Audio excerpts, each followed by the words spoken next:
I do 6 or 7 yos to make sure it lines up for the start of the stream. Tuesday night Dynasty Daddy trade show live stream. Week 4 in the books. Jeremy, how we feeling? How's Scott Fishbowl? How your Dynasty team's going? Let us know.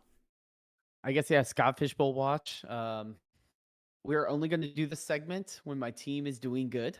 But through 4 weeks, we are 11 out of like 5,000. So I will take that. That means I know what I'm talking about. We ignore all the other teams that have lost so far. But yeah, I will say a good strategy is middle grounds of the draft. Just accidentally go on auto pick and then just get mad that you auto picked a guy you didn't want and then just check out and your team might be really good. That actually might be the strategy because I feel like this season is, and it happens every year, we really don't know anything at the end of the day. The QJ breakout, like those, and that was one of the picks, right? You had auto drafted QJ, or was that a different draft? That was a different league. I auto drafted Drake May because the format, I don't know if you know what the format is. They always like to do a weird format, but the format is only flex spots, and it's 2.5 points per reception with a 0.5 point per carry. So my strategy was I'm just going to hammer running backs, right? Running backs that have that pass catching upside where it's they touch the ball 10 times a game. That's a ton of points. And then they also get, 4 or 5 catches. That's also a ton of points. So, Bucky. And then I've gotten lucky with Scataboo. I had Scataboo, Tootin, Hampton. So all of these guys are starting to really come into their own. And you were in the Hampton pick though. I know that was a Jeremy pick, the Hampton one. You were in that one. That was the flag plant. It was. That was the flag plant. We can go back to, I know GT had a good week this week, but we can go back to me telling everyone to trade back from GT to Hampton because they're probably going to be similar.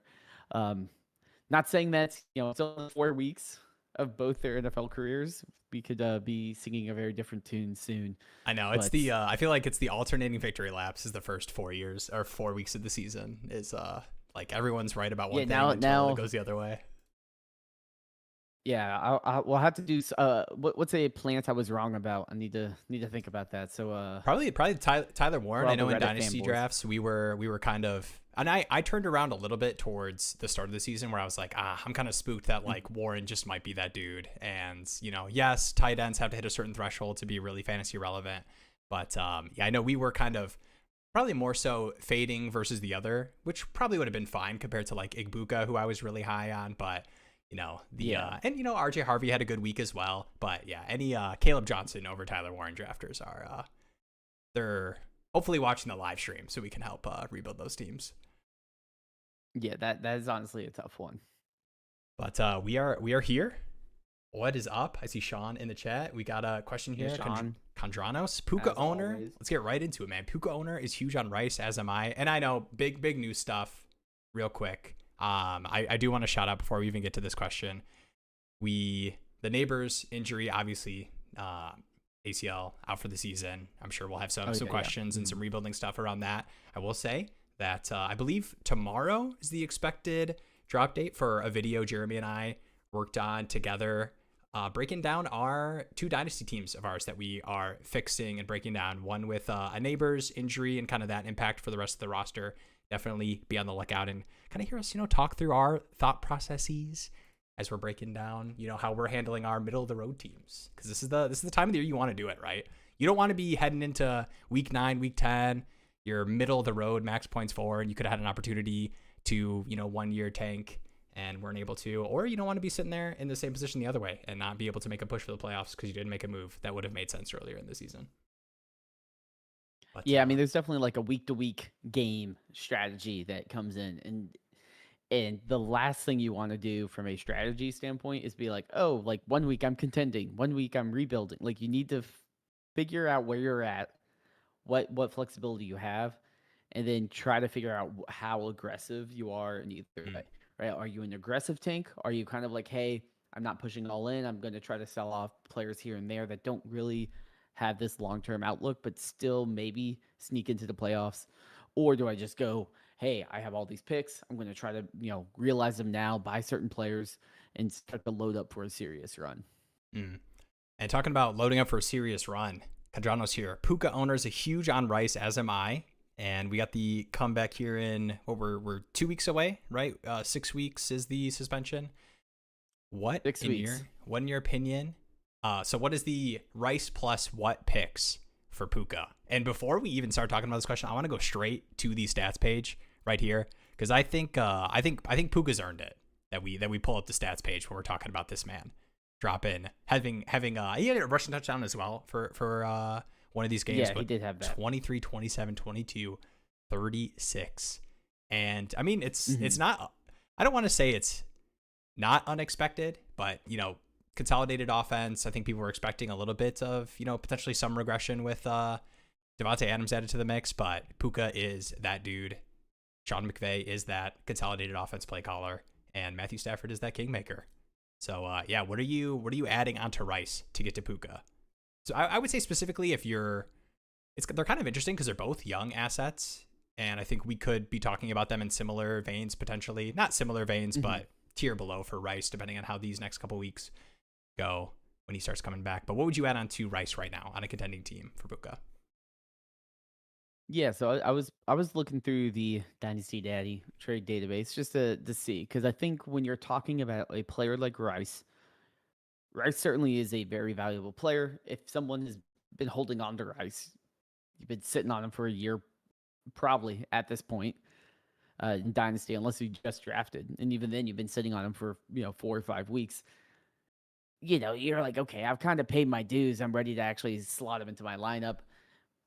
Kansas City this week, we didn't touch on it yet, but Kansas City turned back the clock a little bit with their passing attack. I mean, Worthy really opened up things. So I'm actually very excited to see Rice play a role in that offense and actually have a high volume passing offense because they can't run the ball.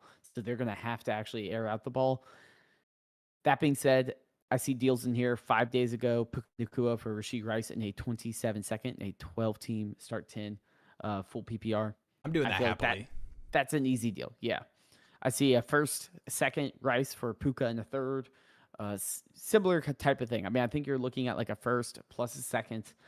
That was in a 12-team start 9, so a little bit more top heavy. But if you're a real contender, you're not getting better production than Puka right now. My one question would be, and this might be sacrilegious to all the war gurus out there. But I'm like, if Rice is about to come back, do you need to do that now? Or do you need to buy Puka high when you're going to have Rice come back and probably be decent to where I'm like, okay, like, can I still make the playoff? Like, is Puka the one that's going to get you that buy or not? Because otherwise I might say, like, I would hate to be like, let me trade for Puka, and then, the wide receiver injury bug strikes, and I'm like, well, great. Like, not only did I just trade a guy that's fresh tied to Patrick Mahomes, but I also traded my pick flexibility with that. Yeah, I will say, and I see a question right here, am I crazy for taking Puka over JJ and Chase in Dynasty? It's a pretty specific situation, and I think this is the one situation that it would make the most sense to do this type of trade. I am pretty much there, especially when it makes so much sense for a team for this year. So I have a team that is, like, I've bragged about this team before. My Josh Allen, Jaden Daniels, Jamar Chase, Justin Jefferson, Nico Collins. And you hear some of those names. Jaden Daniels, Nico Collins for a couple weeks, Jamar Chase, obviously, Justin Jefferson at the start of the season. I'm 2-2 right now on what was, people are bragging every single time. Each of my losses, the chat is blowing up. Oh my gosh, Will lost, like LMAO, like this team's overrated. And the Puka Nacua hit the trade block, and I open up the app. It's a 1-3 team, probably not going to make it, like not a great contending team for this year. And I sent straight up. I wasn't trying to get funky with it. Jamar Chase for Puka Nacua, sent the offer. And I think that kind of team, it's kind of a specific situation where, like, yes, 2-3 years from now, Matthew Stafford retires, rookie quarterback, whatever the situation is with the Rams, Sean McVay's not there anymore. Maybe you feel a little bit worse about that, but I feel good enough about Puka Nacua, the wide receiver, that I think any offense he's a part of, he will have this role. Now, maybe not necessarily a 23, 27, 22, 36 production, crazy, insane target share role, but I feel confident enough, especially for this season, to make that kind of deal. But I think going into next year, Joe Burrow's healthy, I'm probably taking Chase over Puka still, but it's got to be neck and neck, I think. So I think it makes sense to do that kind of deal. Yeah, I'm curious, like, how low would you go with like a Jamar Chase? Like obviously Jamar Chase, Justin Jefferson, Malik Neighbors, like those were the top 3 dynasty wide receivers. And like it's weird saying Puka, like Puka's certainly up there as a guy. But it's like saying, okay, cool, like I will trade the preseason wide receiver 1 for the current season dynasty wide receiver 1. Yeah. But I guess like is there a point where you're like, okay, like Jamar Chase is not giving me the production that I need as a contender that I thought this was. He's still a valuable asset. Like, how far down are you going? Like, are you going down to, you're like, okay, I'd happily send him for Amon-Ra St. Brown. I'd happily send him for, like CeeDee Lamb. Like, how far before you're like, okay, like, I'll just live with the ups and downs of Jake Browning? Yeah, I think to me, and I definitely wouldn't go straight up. I think Amon-Ra, I would definitely raise an eyebrow. But I wouldn't say that was like disgusting trade. Lions fan. I mean, the offense is obviously going to be. Amon-Ra's been very nice this year as well. He's been smashing. He deserves it, and I can give him the stats not here, because he deserves it as well to get brought up. But I think the line homer right there. Well, I think like the part of the Puka trade, like I probably could find my way to finagle like one better contending piece from this manager that makes more sense for my roster, because it is a 1-3 team that is like probably heading towards a tank. So I think I would probably aim to do that more so than necessarily just like finding straight up a trade. Because like, yes, you expect these like great producing receivers to be on contending teams, but we've all seen it where these dynasty stud assets are locked on these teams that are like, I don't want to trade them. And then they're 1-4, 1-5 because they don't have a strong enough contending team around it. So I would probably aim to do that kind of deal versus, just trading straight up for an Amon-Ra. But I definitely don't think it's a bad deal. I would not go lower than Amon-Ra. But I think you could probably get Puka straight up. If you're, if you see Chase for Puka come in your inbox. Puka. Yeah. We'll see. I'll keep you guys updated on what that is. And I know we got some neighbors questions in here. It's a tough one too. I want to I had it, I lost it. Here we go. Matthew, temp check on Malik Neighbors, buy low ? I know it's probably like the theme of all the dynasty videos and live streams this week, whenever high-end dynasty asset ACL tear. It's hard for me because, and I have some it makes sense obviously for fully tanking teams to be sending out offers for Malik Neighbors, if you have productive young enough dynasty assets that are interesting enough for people to take that on. But I also want to I don't want to be negative Nancy about it, but man, like the ACL tear stuff, recoveries, like we've seen it in the past, even young players have, it takes a year or two to come back from. And I don't think he's going to regain that dynasty asset value immediately when he's back. And Jackson Dart, I have high hopes for as a dynasty asset, but they weren't really letting him schling that thing.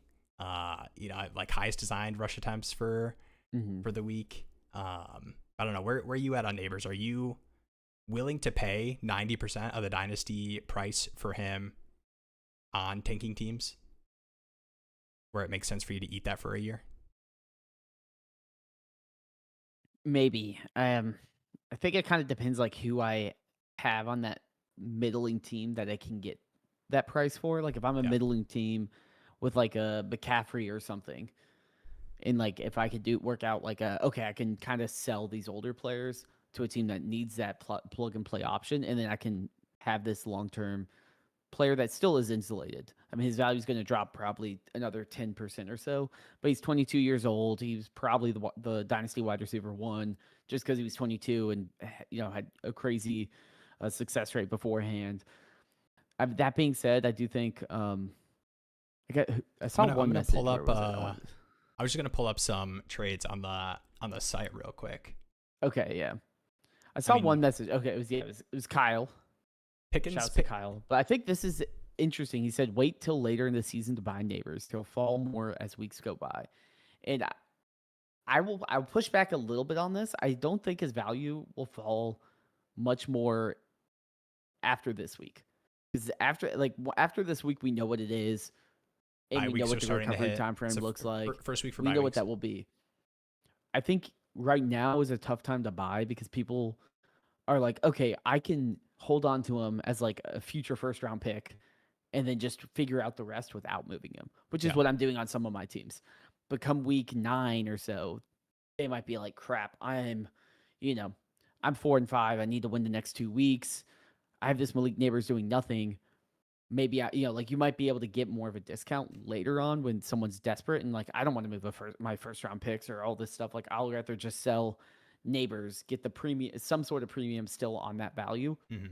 So I do agree in some part, but I also don't think his technical trade value will go down much more after the next few days. And Dynasty is kind of all a timing game as well. And I think George Pickens, with the performance we saw in this last game and people being able to, in their minds, slot in that production for the next couple of weeks while CD is out, and still seeing Pickens as this young Dynasty asset, even when CD's back.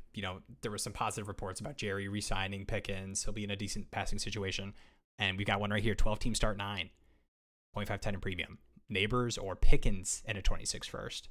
Does that matter a lot on where that first is looking like? Would you even consider this kind of deal if you were moving off of Neighbors to get production in a first, or do you need something that you feel a little bit better about long term? I might need a little bit something. The issue with Pickens with me is he's just not a high volume wide receiver. From like he can be very productive and make big spectacular catches, but we know CD's coming back, and we know we know CD's the guy that they're gonna give all that volume to. And not that Pickens is not valuable, but there's probably a different player that I would rather have. I feel like if I'm going after Neighbors now, or if I'm going after Pickens now, I'm paying high for that. Drake Pickens. London in a first, 10-team start 10. I mean, you're doing that. Easy smash. Yeah, that's any day of the week. Would you add on a second to the Neighbors side for that pretty easily? London in a first for Neighbors in a second. To be honest, I would do that easily. I honestly, you could probably talk me into straight up on the right team, and it's just the whole. I get it. I think the upside of Neighbors, what we've seen, like far outweighs what we've seen from London in his career, but to me, I think I'm fine eating a little bit of the Dynasty upside value asset to have a wide receiver on my team that is young, productive, and not having a torn ACL. Yeah, I mean, I think people get tied up in rankings, and what we can see is if you look at like top 10 wide receiver Dynasty wide receivers, what do you see? Is you see all of them are pretty good, but they're not in the exact order that we expect. So if I say, cool, I have wide receiver 3 pre-injury, and I can move down to wide receiver 8, 9, pick up an extra first. I don't know who's honestly going to score more, but the fact that I get a first, I get out of having to wait a year on Neighbors not scoring any points. I mean, that's an incredible deal. Yeah. It's like I was reading one of the shouts to the Dynasty FF subreddit. I was reading just like the initial reaction thread that people were posting on there. Someone's like, "Oh, someone sent me Amon-Ra St. Brown. Do I take it?" I'm like, "What? Duh, you take it." Like it's, yeah, like that's not Drake London in the first. Yeah, that's an amazing. They need to wait for KTC to update to update to put him behind. Like I can't move that. I'm like, no, those are the ones where it's like I get a bailout. You get a bailout if you move Neighbors for Amon-Ra or Drake London. Like that's a bailout. It's harder when you're like, okay, do I do huge first? Yeah, something like that for sure. All right, Emily, what is up? I'm a middling, frisky team. Should I trade Josh Jacobs or Kyren Williams to get picks and a rookie running back? And I think Kondranos here had a good breakdown too before we even get into answering that question. I think it entirely depends on the rookie and what picks. Also, generally should push yourself into contender rebuild based on your season score so far. I think it's a good breakdown, and the Dynasty Daddy site has a lot of good tools for checking that. You can, and we talk about it in the video. We actually break it down for both of our teams. Check out the video tomorrow. We have do it. The all play record, where you get to look at if you played every single team in the league, how you perform, and obviously you can look at things like your points for, your max points for that you could have scored. You can break down individually on your roster. You should look at all these things when you're looking at how strong your team actually is. But yeah, I think generally this like the middling aspect and trading away players like Jacobs or Kyren, I think obviously it is. I don't want to do the cop out. Very dependent on other. It depends. But I have a team that's kind of like this. I have a team like this that has Lamar Jackson at quarterback. I'm 1-3 right now, and it's actually the team I talk about in the video tomorrow. So definitely check that out, Emily. And actually, it's kind of I feel like I'm ruining a video that hasn't even dropped yet tomorrow. But I'm like really, really digging my brain because I actually play the tanking team next week. So Lamar's hurt, but I played the tanking team. So I get a free win. I could be 2-3. and kind of reevaluate. He's talking himself back into it. And two, I think it's we talk about making the decision quickly. Like you don't want to be too late to the party to like tank your max points for, but I think you need to be realistic about what moves you would need to make to put yourself in a position to have the lowest max points for, if that's how your rookie draft picks are calculated out, if it's lowest max points for in reverse order of the standings, for that count. And then two, like if like I have a team, an orphan team, where me and my co-manager, we are thinking about tanking, disappointing performances, Chase Brown, whatever, AJ Brown, all the Browns that are disappointing everybody. Hollywood Brown. Yeah, you had a good week. But we were like, yeah, we should probably tank. We're 1-3 right now. It's not going the way we want to. And we looked at our team, and it's like a bunch of young wide receiver assets. And it's like, yeah, we could move off these players like the Tony Pollards, but what are you even getting for Tony Pollard at this point? And then on top of that, the best we could tank our max points for at this point, based off of how the other teams have started, is like we move up 1 or 2 draft slots. And it's like, okay, that would be great heading into the rookie draft to have 2 picks up. But would we rather just eat the 2 picks that we could move up by making all these moves and getting seconds instead of first, because we can't really do that with the assets we have right now? Or should we just see what happens in the next couple of weeks? And we're not going to improve our draft pick that much more, and we could still potentially make a push for the playoffs. So I think those are the kind of questions. 'Cause I think sometimes people fall into the trap of, I'm 1-3, time to throw in the towel, trade away all my productive players. We'll get a bunch of picks and figure it out next year. And I think sometimes you can jump the gun on those kind of things. There's a long-winded answer to that. Well, it's like the video that we have tomorrow. I think my team was kind of similar of like, had high expectation, slow start though, and then you're like, okay, how do we deal with it? But if you have the flexibility and the assets, you can kind of weather that storm, or kind of play if everything gets hot, then I can make a push in, because you still have a ton of time before trade deadlines, or hopefully no trade deadlines hit, and then you can kind of make moves like that. But yeah, I mean, you kind of have to feel out the market. The only ones I would say, the teams I'm more concerned about is it really comes down to your first round picks. It comes down to those seconds, those thirds, the first. Like, do you control your future? And by future, I just honestly only really mean first, right? But then the seconds and thirds are more of like, okay, what happens if Tyreek Hill goes down? Like, how do I patch that hole? Like, how do I address those needs when issues come up? And if you are sitting there and you don't have any of those picks, then I'm like, okay, how much can I push in? Because all I can sell is first round picks or players, and it's going to be harder for me to sell a bunch of these players. So I think that's the big question for me on like whether I can do what you're saying of like, let me just kind of wait it out. Maybe my young, high upside team gets hot, and then I can kind of use those picks to supplement what I need. But if you're sitting there and you're like, okay, crap, like all I have is Tony Pollard, and I don't have a second round pick till 2028.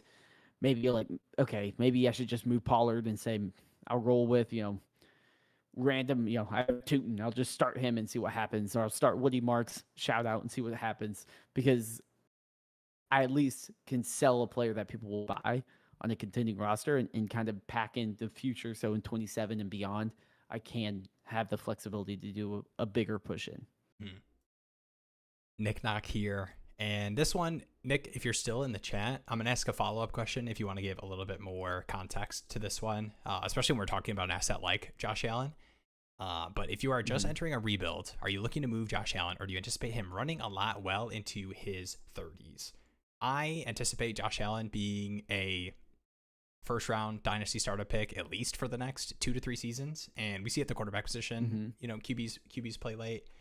And I mean, the rushing stuff, it's hard because any historical comps you can do with running quarterbacks, you feel like players like Josh Allen kind of like break that mold. Like, how many Josh Allens have we had, like, from rushing fantasy quarterback perspective? One, like Cam Newton. It's, right. It's literally like, quarterbacks I've had a game with one passing and rushing touchdown. It's like him, Cam Newton. Those are the only two that have that type of upside. And I love Cam, and I don't, I've got a Carolina Panthers fan next to me. I'm not trying to talk down. You got to watch what you say right now. But I think we would all agree that Josh Allen's passing abilities are going to age a lot more graceful than Cam Newton's. And Cam Newton, I think, had a lot of injuries that were kind of stacking on top of one another that were kind of prohibiting his ability to be a high-end real-life and fantasy quarterback.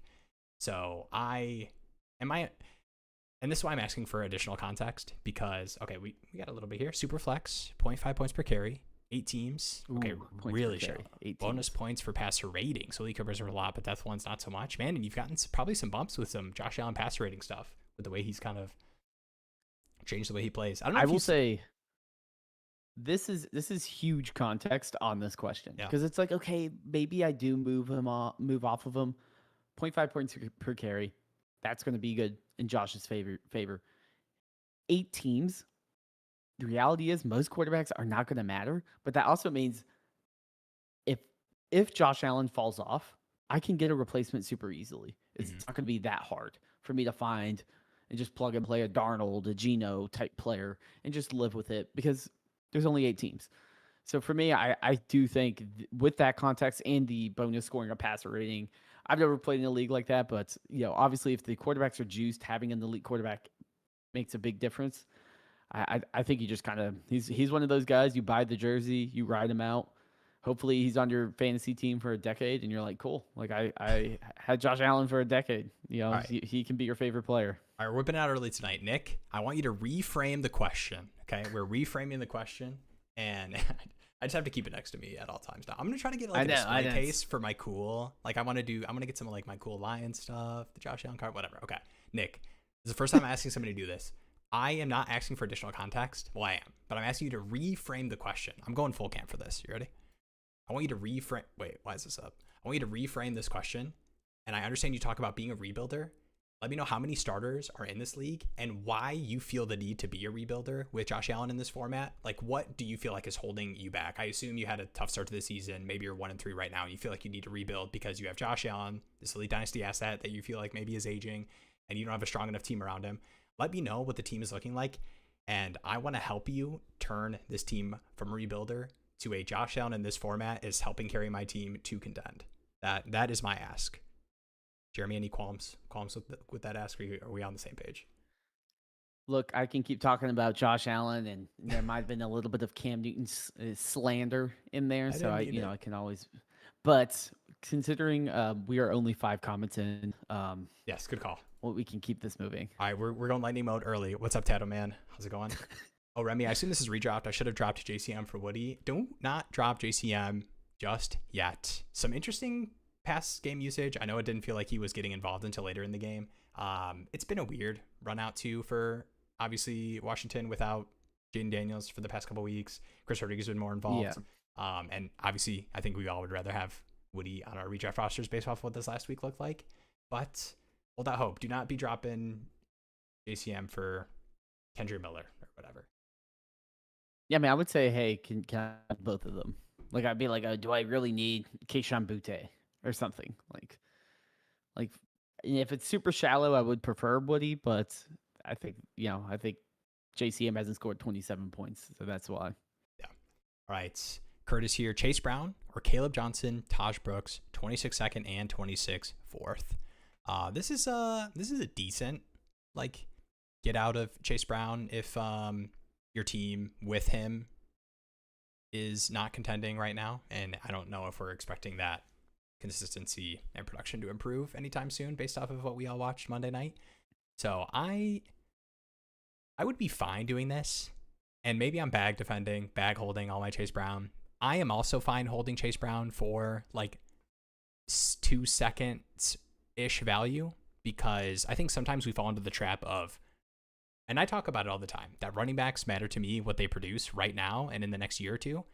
And I'm adding that caveat because, dude, I don't think that Chase Brown is bad. And I don't think that the Bengals are to fix this running game, we need a new running back. And I don't feel that. So I would be fine holding Chase Brown for 2 seconds worth of value. But I understand if it makes sense and it's a deep enough for them where you need to cash out on that. My one comment is Caleb Johnson and Taj Brooks, is that basically equivalent to 2 seconds? I don't know if it's equivalent to 2 like a second. Like a Caleb Johnson in Taj Brooks plus a second and a fourth. I mean, that's It's not I mean, that's terrible. basically 2 seconds.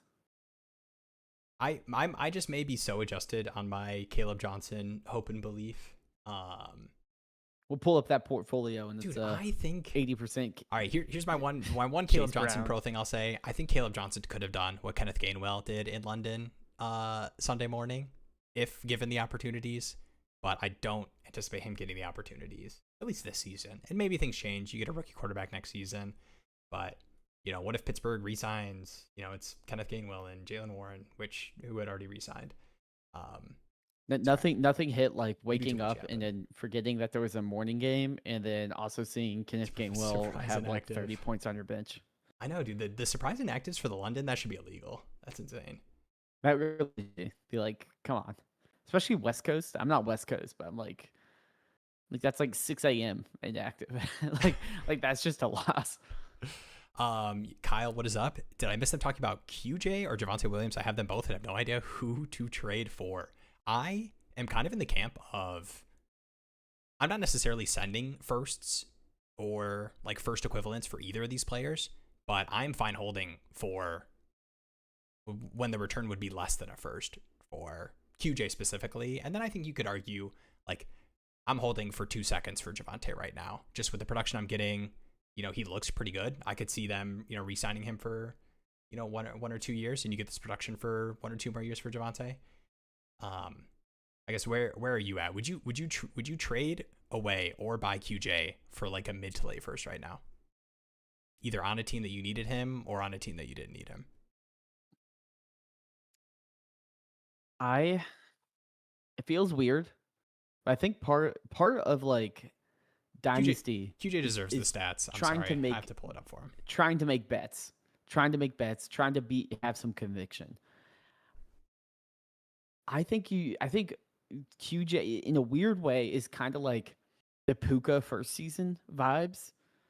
It's kind of like Nico. Not the same usage and upside, but it's like everyone was like he was a late round pick. I'm not sending a second for him. And then he just keeps crushing. And you're like, okay, fine, I'll send a second and a little piece. And then he just keeps crushing. And then you're like, oh, I should have, like I'll send a first. But by the time you're comfortable sending a first for him, like no one's gonna take that. Like if I sent a first for Puka last year, everyone would be like, dude, like this dude is like Amon-Ra St. Brown tier. So like for me, I'm much more like in on Quentin Johnson just because the offense.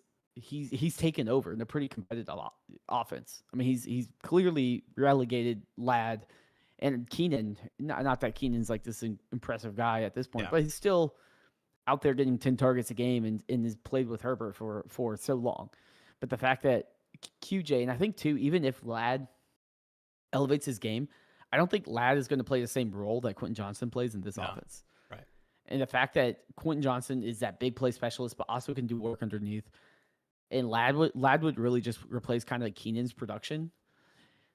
I have a hard time saying like Trey, to me, I feel like QJ's like played himself into being a dynasty asset, which you don't see often. I think a second round pick for QJ. We haven't realized that he's probably just worth a first. Yeah, I think a second round pick for QJ is disrespectful. I think like if I saw like first straight up, I'm like, yeah, I get it, totally fine with it. But yeah, I mean, players are allowed to get better, and I do think heading into the season, I think we rightfully we're not in on QJ for the most part. Like, I'm not just saying we, like me and you, like just the entire fantasy dynasty community in general. I mean, all the signs, like obviously disappointing production, all the drops, Ladd breakout. They signed Keenan Allen, they draft Trey Harris, Mike Williams was on the team. I mean, they retired, but yeah, the signs were not looking great for Quentin Johnston. It was a good 2 weeks. Yeah. So yeah, I mean, the thing too, I will say about QJ. I felt like he would be productive, like kind of like a Jacoby Myers, where it's like, okay, like it's nice. Like I can have him as a flex. I don't really think he'd play himself into being like, oh, like is he a top 20 dynasty wide receiver?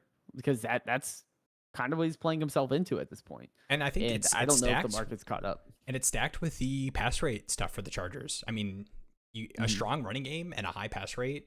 Now, granted, offensive line woes continue for the Chargers as well. But as far as like dynasty asset wise, you're gonna get offensive line healthy next season, get Slater back. So yeah, I think QJ has deserved his time that we acknowledge the production he's given. Yeah, what's up, Austin? Yeah, I mean, he's been easily the best value in the. You'll look at those old drafts and be like, why'd I take Cooper Kupp over freaking Quentin Johnson? Come on. Yeah, and I'm a lad bag holder, so take this with many grains of salt. But I do think better days are ahead. I know a lot of like the ESPN like open metric stuff looks good for lad. There was some like Freaky Friday stuff with like him having some drops in this last game as well. But yeah, I don't think that lad is going to be totally relegated to this 3 for 30 receiver that we feel like we've seen over the first couple weeks of the season. But obviously QJ upside wise for sure is smashing right now. All right, yo, what is up, Austin? Just traded BTJ. I think this is a redraft. Yeah, so this is redraft, not dynasty. Okay, yeah. Just traded BTJ and Olave for JSN. Did I cook or not? Ooh, 8-man PPR, 1 flex. Yeah, I think in these shallow leagues, I'm almost always taking the side of the up tier.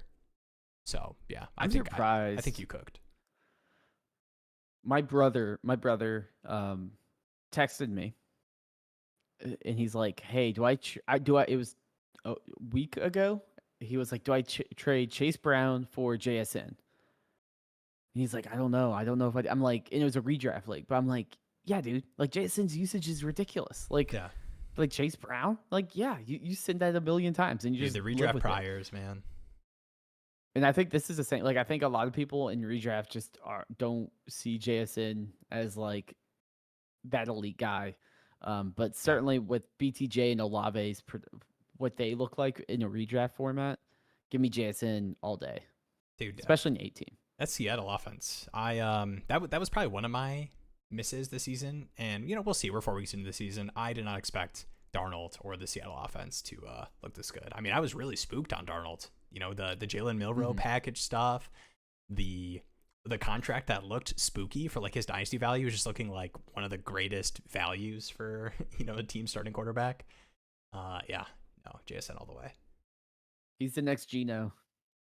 Would you downgrade Neighbors to say like London or JSN? I would try to do my best to see if I could find, like I said earlier, I would be trying to find the team that had London or JSN asset type players that are like heading towards a rebuild or tank that would be willing to take this on, because it's very hard to be on a contending team, take your Neighbors to another contending team and say, hey, here's the dynasty wide receiver 4 that has an ACL tear out for the season. Can I have your dynasty stud wide receiver? Neighbors in a second. Can I have Puka? And you're like, okay, buddy. Like, yeah. So I would try to find the team that you could do this, but I might be on the more aggressive side of this. I am more than happy to downgrade Neighbors to London or JSN. And I would be trying to get whatever I could get, like best situation. If it was JSN, London, Amon-Ra, whichever one, kind of, I mean, those are somewhat different ranges, close enough, where I would be trying to get some sort of plus from the right manager, but I'd be fine to do it mostly straight up. Just traded Jay Jettis for Neighbors, a second and a third, 12 by 10, Superflex PPR lineup. Ooh. 12 by 10. How are you feeling about that one? I think I need the pluses to be juicier if I'm taking on the ACL tear receiver. Yeah, I agree. I mean, I feel like, especially going up to like a Jefferson, I know he hasn't been as impressive. He's looked a little bit better with Wentz, but we have that whole QB uncertainty. So certainly his production isn't as exciting, but it's hard to say, let me take on that injury bag and not get like another juicy piece. If it's an early second, then I'll be like, okay, at least can. Yeah, like it's going to be like it's basically a first. But what about still, like JJ and a second for Neighbors and a first? Are you doing that? I probably would just if it makes sense for your team. Too. I get 2 shots on like getting a locked in starter. Yeah, it's just harder to hit on a second than like, oh, I can hit on, even if it's a worst pick, even if it's 112 or whatever. It's like, okay, it's still a valuable pick, all things considered. Yeah. What's up, Ghost? Thoughts on Brees and Diggs for Kamara, Sutton, and a second?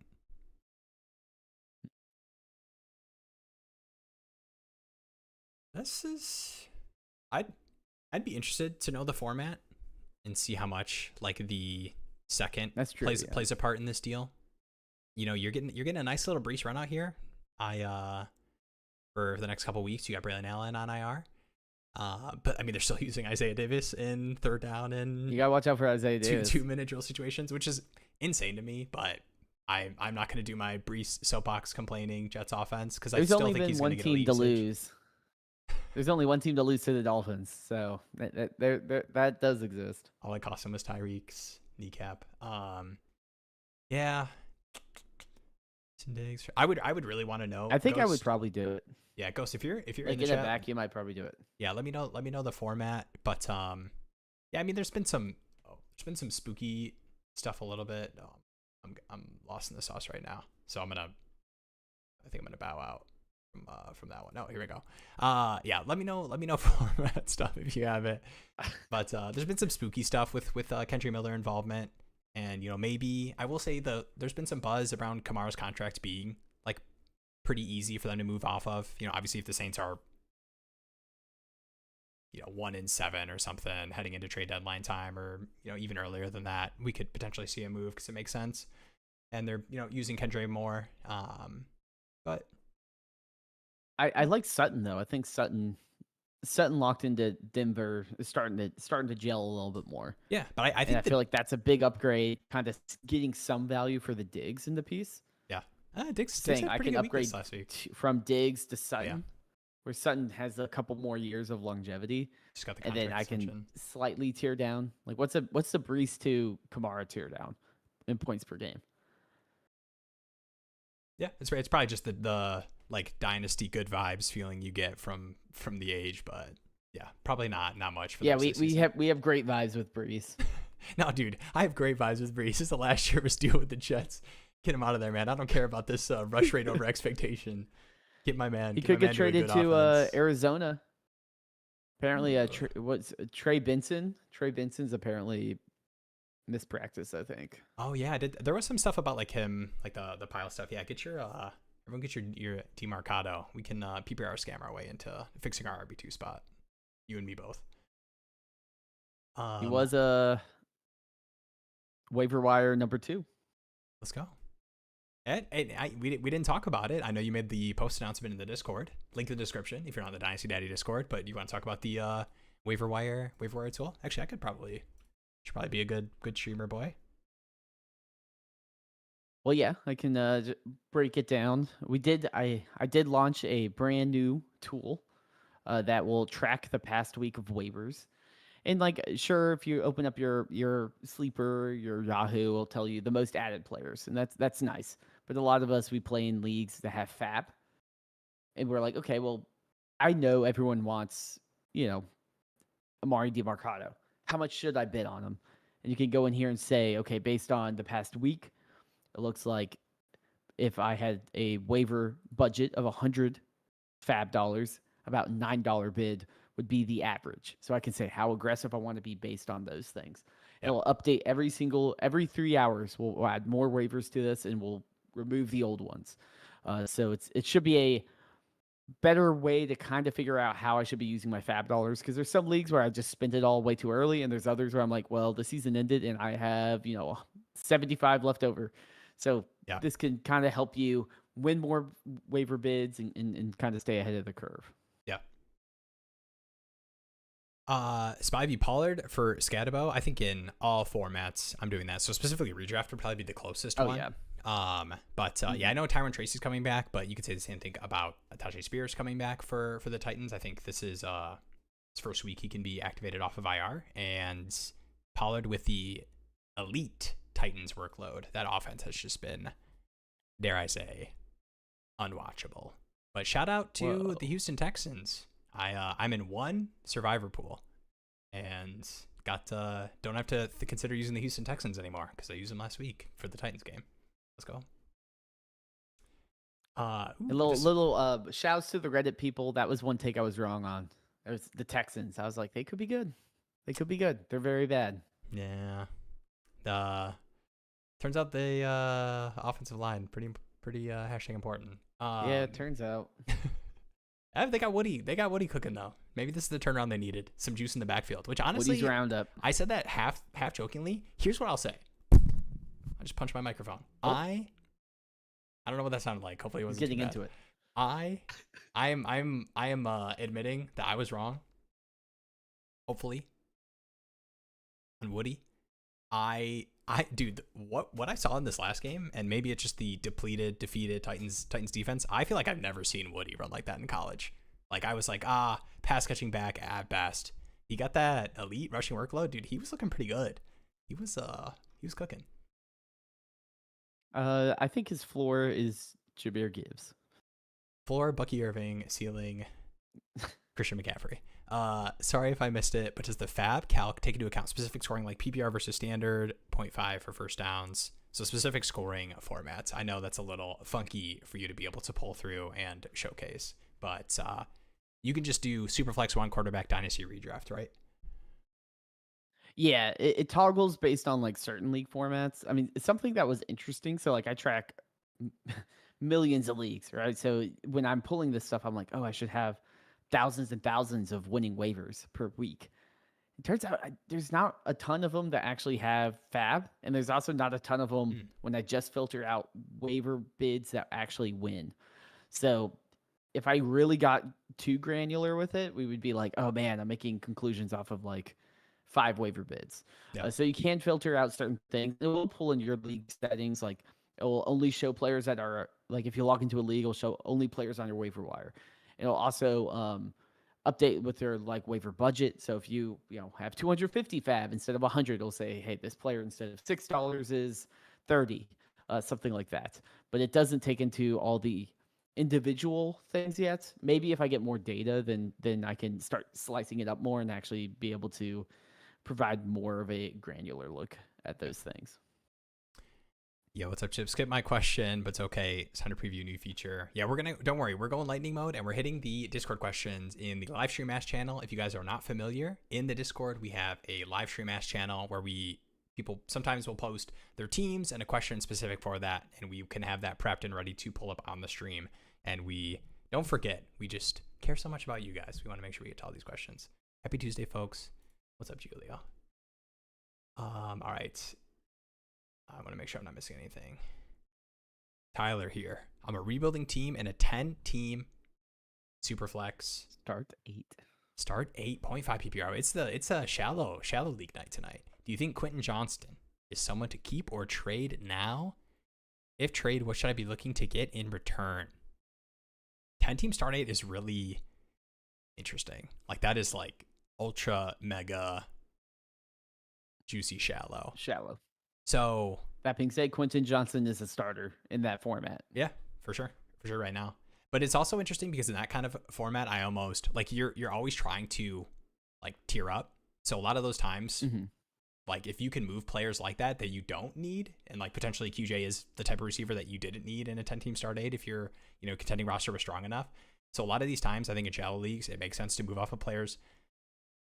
I don't want to say like QJ for a first, but like being able to stack future first round picks in these shallow formats when you don't need the players is how you then in the future tier up to get the elite assets. And you tack on a 2 first onto another receiver that feels like an insane overpay in most formats, but in a shallow league, it's not an overpay because you're getting the best player. Oh, Remy, if my team is frisky and I'm the top team, is that bad? If everyone else is contenders, do you want to do the quick breakdown on the that's a little bit starter rank focused on their starter rank value, right? That's how that frisky contender gets calculated, formulated. And when you calculate, like when it calculates, it sorts all teams into 4 buckets based on like how close the starter ranks are to each other. So if you have a big bucket of contenders, what it probably means to me is like either there's like 8 good teams, like 8 really good teams, and then you're not in that 8 good teams, or there's like one team that's rebuilding so bad that it makes the top buckets much larger because this one team has, is tanking so bad that their starter rank is like negative because they don't even have a quarterback. But I mean, that being said, I mean, I think in those leagues, those are the ones where I'm looking to say, hey, maybe I make the playoffs, but I'm not going to really try to do a push in because while I am frisky, everyone else is a contender. So I'm sitting there and I'm like, well, like, am I, if there's 8 contenders and I'm frisky, well, I'm still ninth. I'm still ninth in my league. If I make a push in, how high can that get me? Can that get me to 1? Probably not. It can probably get you maybe to like 4. And it's like, cool. Well, I traded all my future and paid for credit to get 4th place and probably getting a first round exit to one of those top teams. So to me, it'd be like kind of like how I'm not saying blow it all up and tank, but maybe if I have a Kamara, if I have a Pollard, maybe I shop those guys around and say, hey, I'll just play some guys that are a little bit grosser. But if I'm playing Mark Andrews in a flex instead of Tony Pollard, like, oh, well, like Mark Andrews might score a bunch of points one week and basically give me the same production. Yeah. And I think we talk about it in the video tomorrow. And I think the best way to kind of like analyze that outside of just looking at the contender tiers is to like really take a look around the league and understand what has led to this point of you being the top team, and take a real close look at your team individually, do the all play record, get a look at did you get a little lucky. Points for doesn't always tell the full story. If you have some of these guys like you had to start Trey Tucker or whatever, like these like huge spike week players, like you can do a better analysis, no offense Jeremy, than what the contender tiers can always give you. It's just a good, I think, quick glance for teams and stuff. Obviously, certain players and capturing spike weeks can impact things. Yeah. What's up, Brandon? Is the MetLife Turf Monster real? The answer is yes, unfortunately, and it's insane that there are 2 owners, and that is still what it is. Should I try to move off of Neighbors just because it's more likely he has another season-ending injury? I do kind of get some of the injury stuff, but at the end of the day, I always go back to like injuries being so random. Like, yes, there are players that feel more injury prone than others. But for these like elite assets, I would be more inclined to answer this question from the perspective of moving off a player that's currently injured or coming off an injury than thinking about it in terms of the future. So if this question was like, should I just move off of Neighbors for London in a pick, JSN in a pick right now just because he's coming off an ACL tear, I'm like, yeah, I'm all on board for that. But I think it's really hard to guesstimate injuries. One thing too is like, say you don't want Neighbors on your team anymore. Cool. You have a year and a half to figure that out, basically. Yeah. Right? Like we already know the reality. We know his injury. And one thing that's nice, unless if it's the 4th of July, you're not going to get another injury. Right? You're not just going to be like, oh crap, like he tore his other ACL. We know what it is. He's rehabbing. It's just going to take time. So if you're like, hey, I'm out on Neighbors, like you can just wait till like the week he's about to start again. Yeah. Right before everyone's like hyped to have him back. Like if you have Rashee Rice, you don't want to have Rashee Rice. How about you sell him next week or in 2 weeks? And everyone's like, oh, he's coming back. He's coming back. Like once those FantasyPros, you're gonna basically get weekly that ranks premium value. get posted. Yeah, you're gonna get your elite value without actually having to risk it or even see him play. Like if he starts off slow or whatever. Okay. All right. The Nick Knock question, a second layer has been opened. We saw 8 teams and we go, wow, #shallow, which is, I'm going to say 80% of the time we're right. This is the 20% we're not right. So 8 teams, but 13 starters. So this is, I mean, think about a 13 team start 8, which is weird to think about. This is the Josh Allen one, right? This is the Josh Allen point per carry one. So 2 QB, 3 running back, forwards, tier 1 tight end. I was contending for years, but the wheels have fallen off. Only players of value left are May, Walker, and Godwin. I've got 2 firsts and 2 seconds in both next 2 years.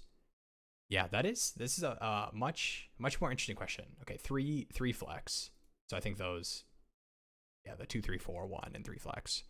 Yeah, I'm okay. I will say it's a much more interesting conversation of moving off, but I don't know, man. You give me Josh Allen and Drake May. I think Drake May is probably the quarterback I'd be more willing to see what the price would be to move off of, like dynasty value wise, and see how many players I can get to like fill out a roster. Because I feel like it wouldn't necessarily all need to be like veteran oldie contenders when you're moving off Drake May, basically, especially after what we saw Jeremy, I know you saw what Drake May did this last game, but yeah, I don't know. Are you in the same boat? Yeah. I just think maybe I'm too Josh Allen pilled that I just never want to move off the man. But I just feel like you almost never get the price for those quarterbacks that you deserve to get.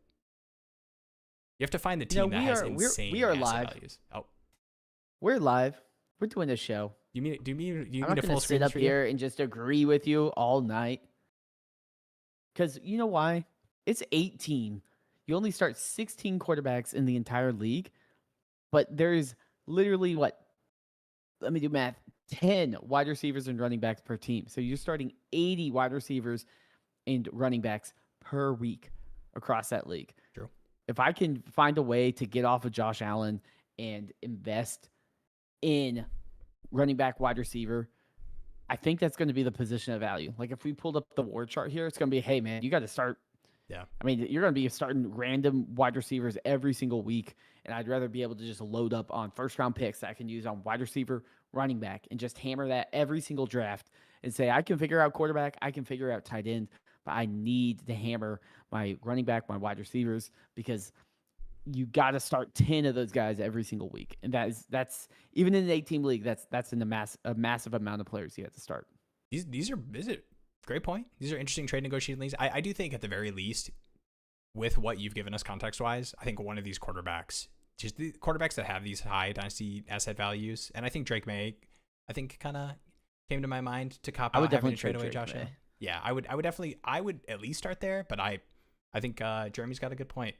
You know, we talk about all the time these leagues that are, yes, they're super flex, but we get super flex questions where it's like Geno Smith is on waivers, and like say what you will about Geno Smith, but like, dude, if you can get the value for these quarterbacks and pick up a quarterback off of waivers that is a starting NFL QB that's going to throw 30 times in a game. But yeah, I think Drake May. Like, why would I trade for a guy? And I think Drake May too still has the running quarterback juice in this format that you should be able to get the price. And people are like, hey, Josh Allen Jr., man, and he's younger. Let's go. Like I'll give you some assets for that. You get to hold on to Josh Allen. So yeah, I definitely would see what you can get for those guys. But I do think you have to be smart. You have to find the teams that would be willing to pay this price, because you're not going to find a team that has, maybe the Lamar team? Question mark? Out for a couple weeks. I don't know.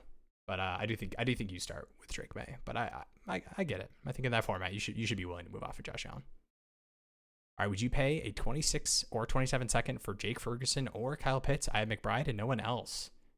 1 QB, 10 team, start 8. If you only have to start tight end, brother, you don't need no one else. You can start Kate Otten off the waiver wire. You can start McBride's a one and only, man. Yeah. No, you and those seconds too. I mean, okay, I get it. 10 team, start 8. Like, okay, there's a tight end. There's Strange is on waivers in this league. Strange is on waivers. Probably not now, but he probably was to start the season for sure. But yeah, that's the thing, man. Like, pick up Zach Ertz. I understand. Like, you see, and you for sure, Jake Ferguson, Kyle Pitts will project much better than whatever tight end you pick off of waivers. But 10 teams start 8. If it's no tight end premium at all, like if Ferguson and Kyle Pitts don't get in the end zone, their 4 for 50 is not that much better than a 2 for 20 from Tommy Tremble. You know, so I would keep your seconds and try to use those in a better way than just filling out your back end tight end spot, especially in the shallow leagues, man. If you can use these picks and they matter to like upgrade positions, I care way more about that than getting a backup tight end. And I'll plug our video coming out tomorrow morning. You can look at my team, the team that I brought to the table to dissect with Will. I had Brock Bowers in that league.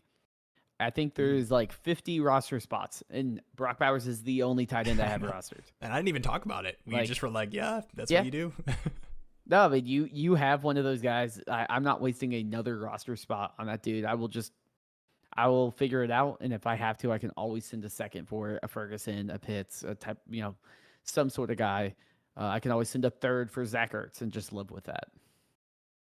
Beautiful. So glad QJ and Javonte worked out. I got them in so many leagues in the later rounds. Yeah, man. I in redrafts. Okay, I wish I should have. I know it's I to me the place I feel the worst about is not having higher QJ best ball exposure and just being so like rookie pilled on like Trey Harris and Keenan, because I think there was reasons to be, not excited about QJ, but I mean that type of receiver. My Keenan Allen. Scott Fishbowl pick. There you go. Paying off. But yeah, I mean anyone in that offense. The new features are always amazing. Sorry, I had to throw that in. Lad. Give me one. I just need one lad. 8 for 90. Just give me one of these high pass rate games. New features are always amazing. Just want to say congrats on the most complete Dynasty tool I've ever gotten to use. Big sucker for the data charts. I'm glad.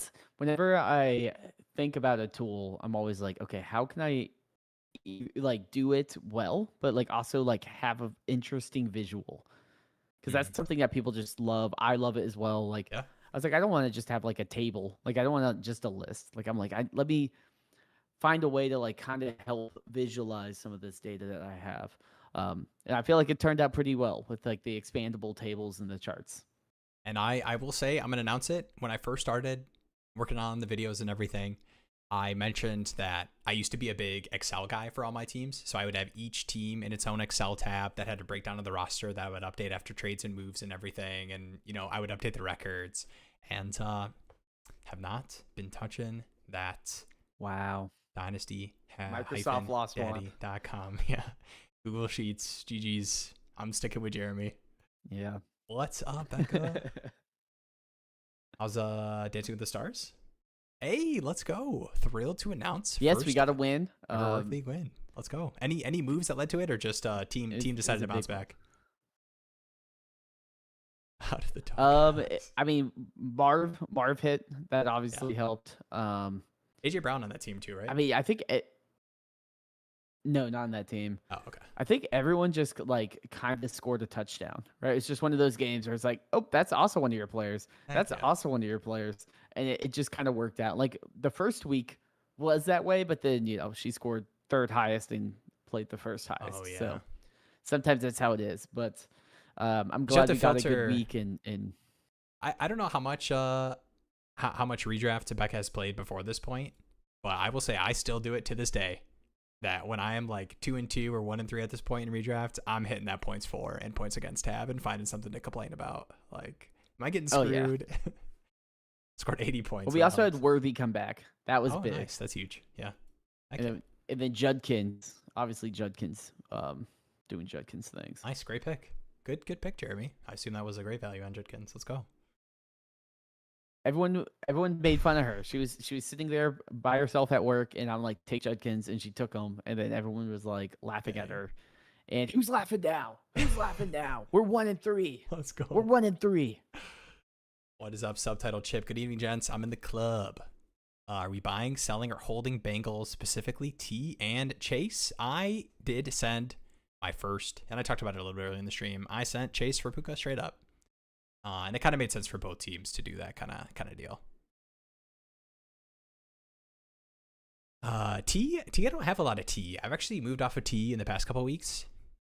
Good situation, but I kind of feel like he falls in a similar range with some other players that I feel like I could have cashed out on value on earlier. So I don't know. Do you have a Chase or a T Bengals take for the season? I mean, it's like Devonta Smith, right? Like, how do you feel about Devonta Smith? He's one of those guys you're like, oh, he's worth a late first. But, like, is he? Like, are you getting that? If anyone sent me a first for Devonta Smith or T. Higgins, I would just take it and be like, I'll figure out the rest. So it's hard because he has that value. You can still tell the story of Burrow comes back. That offense looks good. They're going to have good draft picks this year. They should be able to improve, hopefully, the offensive line, but they just need improvement all around.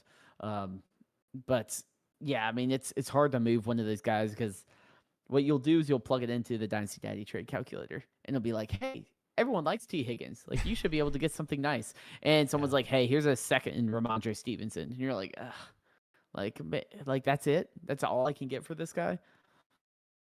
Yeah, I think you do have to.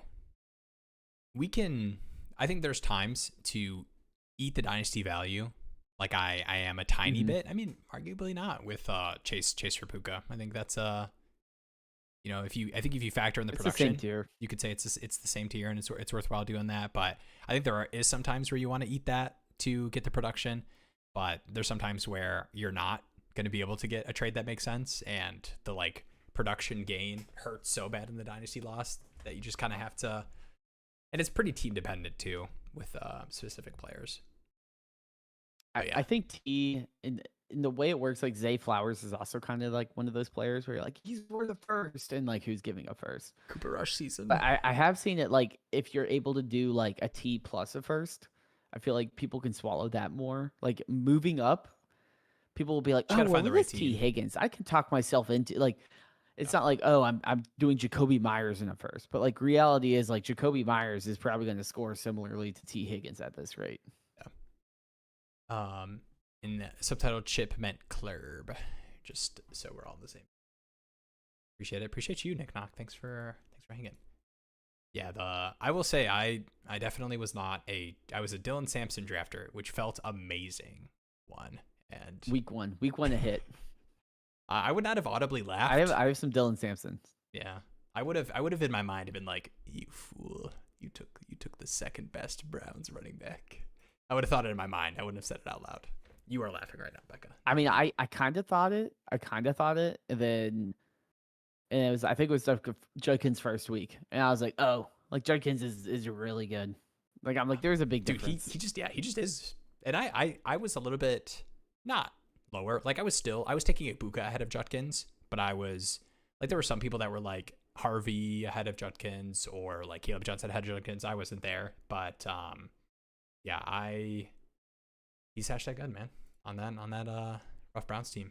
Which reports are Dylan Gabriel potentially starting, which I was not expecting. Like I know Flacco's been bad, but London Vikings, that's when we're whipping out the Dylan Gabriel. Yeah, I thought they would give him a better start. Yeah, I mean, that being said, I thought the Giants would give Dart a little bit of an easier start than the Chargers, the 3-0 Chargers. But easy dub for the Dartmeister. And also, while we're all here, you know, it was really tough for Russell Wilson. It's really big of him. So yeah, lots of respect for being on the bench. Heck yeah. All right, Dominic, what is up? Currently 2-2, and after this one, I'm gonna announce it to the chat. We are heading to the live stream ask finally. What are we? An hour in? I think that's not too bad. We've definitely done worse to the live stream ask people. They know at this point. They put it in the chat to go to an hour. Currently 2-2, just traded a 26 first that projects mid late and a 26 mid second for Sutton and a 27 first. Feels like a good move. Try to get more bites. The 27 wide receiver class. That's an awesome trade. Yeah. I mean, that's basically Sutton for. I mean. I mean, especially like mid to late firsts. There is some like time value of money stuff with the 26 class versus the 27 class that I think people don't talk about enough when they talk about the wide receiver class for 27. But when it's projected mid to late, I'm not worried about that at all. If it's giving me a better shot at a better pick, that's mostly what I care about. Because what matters more than like expected class value is 100% draft capital of like the first half of the draft versus the mid to late portion. So yeah, basically a second for an early 26 is better than a late 27. I mean, that being said, if you know this is going to be a mid to late pick, get that future pick. You have the additional flexibility. You still have the first round flexibility. 27's already hyped up more than 26. I mean, I probably know what the top 3-4 looks like in 27 more than 26 right now. Yeah. So it's not like you lost your first round flexibility with that, getting the 27. I think a lot of people don't like. Back when I first started playing, I wouldn't be like, oh well, like it's a year away, like it's not worth the same.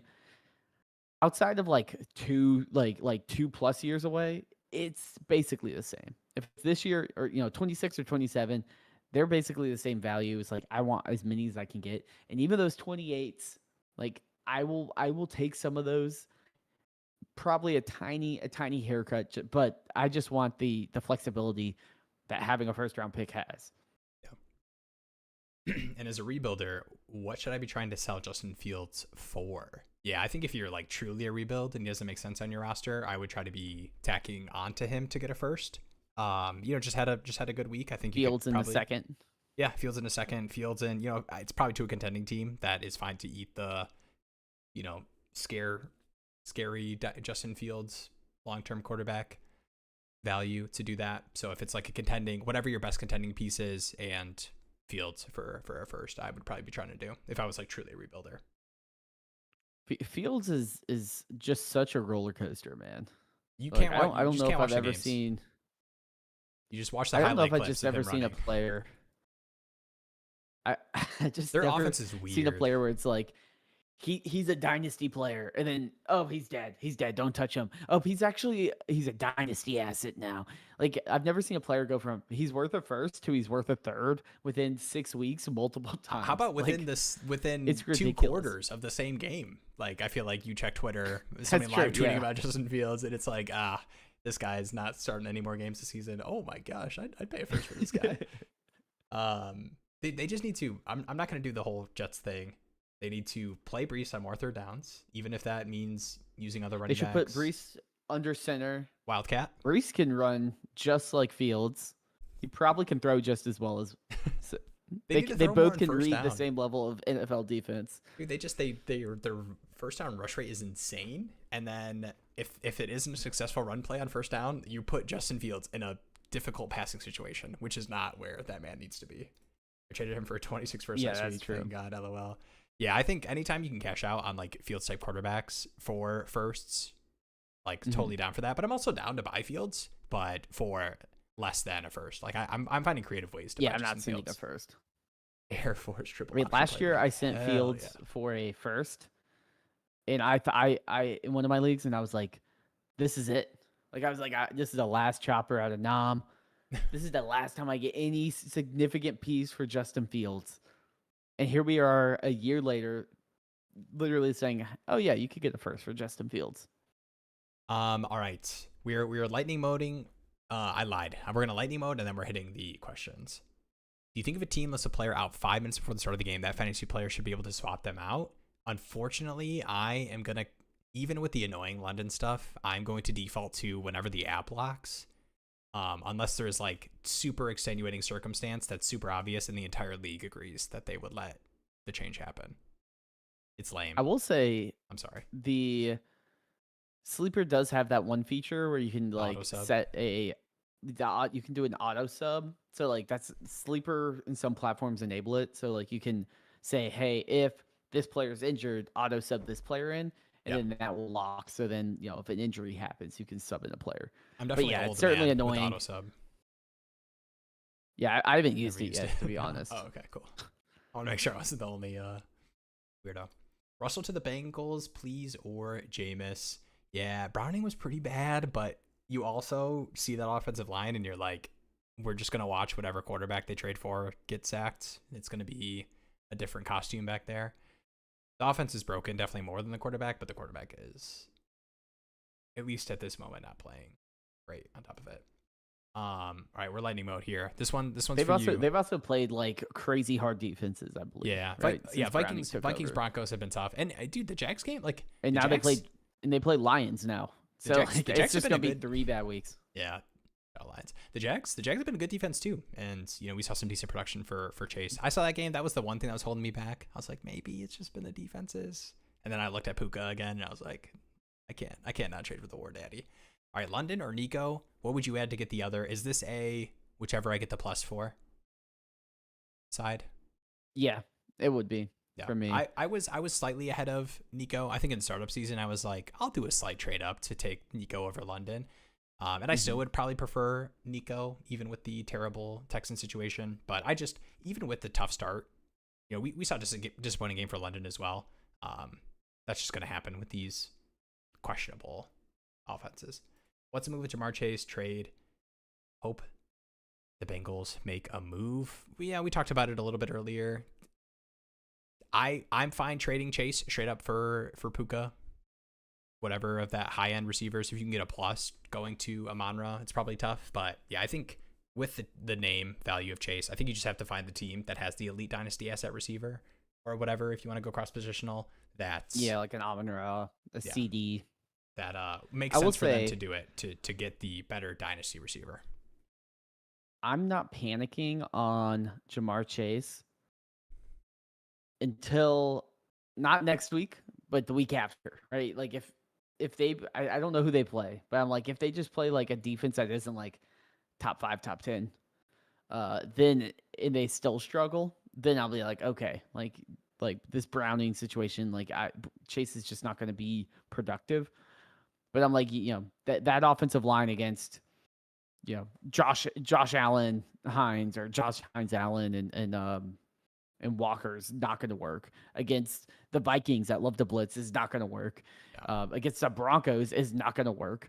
And then against, the Lions with Hutchinson, that's not going to work as well. So I feel like it's hard for me to really judge what that offense is going to look like because these are 3 really hard weeks for a backup quarterback to really elevate the pieces around him.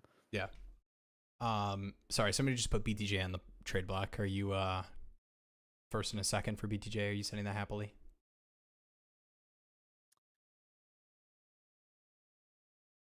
Both teams are 10. Contending team. Oh, I was just gonna 3-1. sit in silence. Maybe. I just my brain just cannot buy.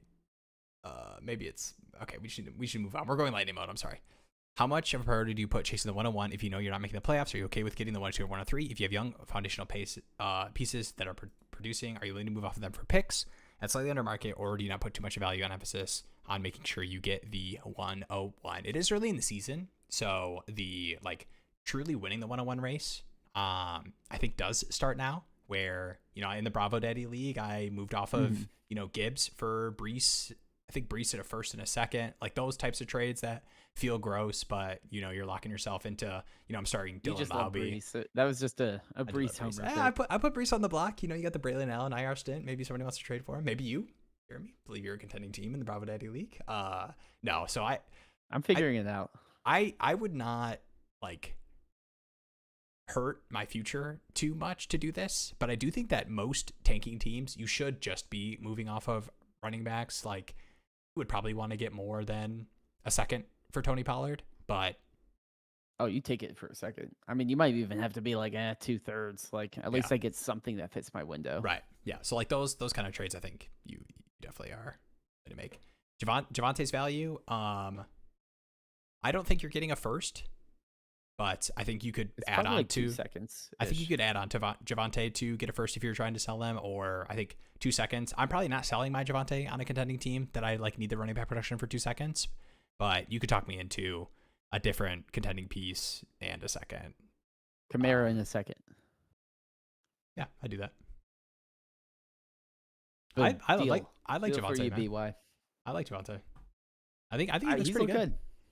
He looks good, and yes, there's a little bit of the Rico Dowdle until thing. Blue comes in, right? Where Rico Dowdle looked good for some weeks for the Cowboys, and they're like, all right, see you, buddy.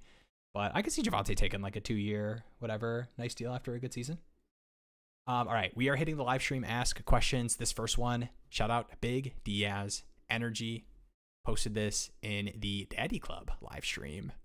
This is a interesting one. This is and I want to preface this by saying how amazing of a name. I assume changed it this season to the Blue Medical Tent with you'll see when you look at this team, Neighbors, CD, James Conner. I honestly Joe need Burrow. to change a couple team names to that at it's this awesome. rate. All right, lost CD, Chase affected by Burrow, gone. That's another part of it. Also lost Burrow. Connor career under BTJ sucks right now. Traded Tyreek for Daniel Jones. Neighbor ACL. Russ is my QB2. The rookie draft is determined by consolation bracket. Are you shutting it down for the year? 2-2 right now. Frisky. Your quarterbacks, you're starting Daniel Jones and have probably been starting Marcus Mariota. Has probably helped you get one of these wins to push to 2-2. I guess you're starting Cooper Rush. You have your own. Yeah, that's true. Heck yeah. You've got your own first and second and third, which is good. All your own picks in 26, an additional third. Gibbs, Harvey, BCM, Woody Marks. I mean, the nice thing about these kind of teams is shutting it down for the year. I don't think requires that much work for this kind of team. I maybe would cash out on Juwan Johnson production right now. This last week wasn't amazing. This last Bills game, but I think people are at least bought into the Saints being a decent pace team where Juwan has a decent role. I'd be willing to move that in. We haven't even. I don't want to victory lap Darren Waller. No one should do that ever in their lives. Oh my gosh! Because we're gonna get the injury report. Victory lap. Thank you for the sub. I apologize that this person just subbed to the channel and they're gonna hear me tiny victory lap Darren Waller. But all I said was he might matter. He just might matter. And I don't necessarily think he's going to. But 2 touchdowns. He's in a the best first ball. game. He's a best ball darling. Best ball darling. 20. I think like 22% snaps. Obviously, first game back. We're gonna get the questionable tag for Darren Waller. He's gonna miss 2 practices this week. But Tyreek Hill injury, he does something different than what the rest of the Dolphins passing game can do.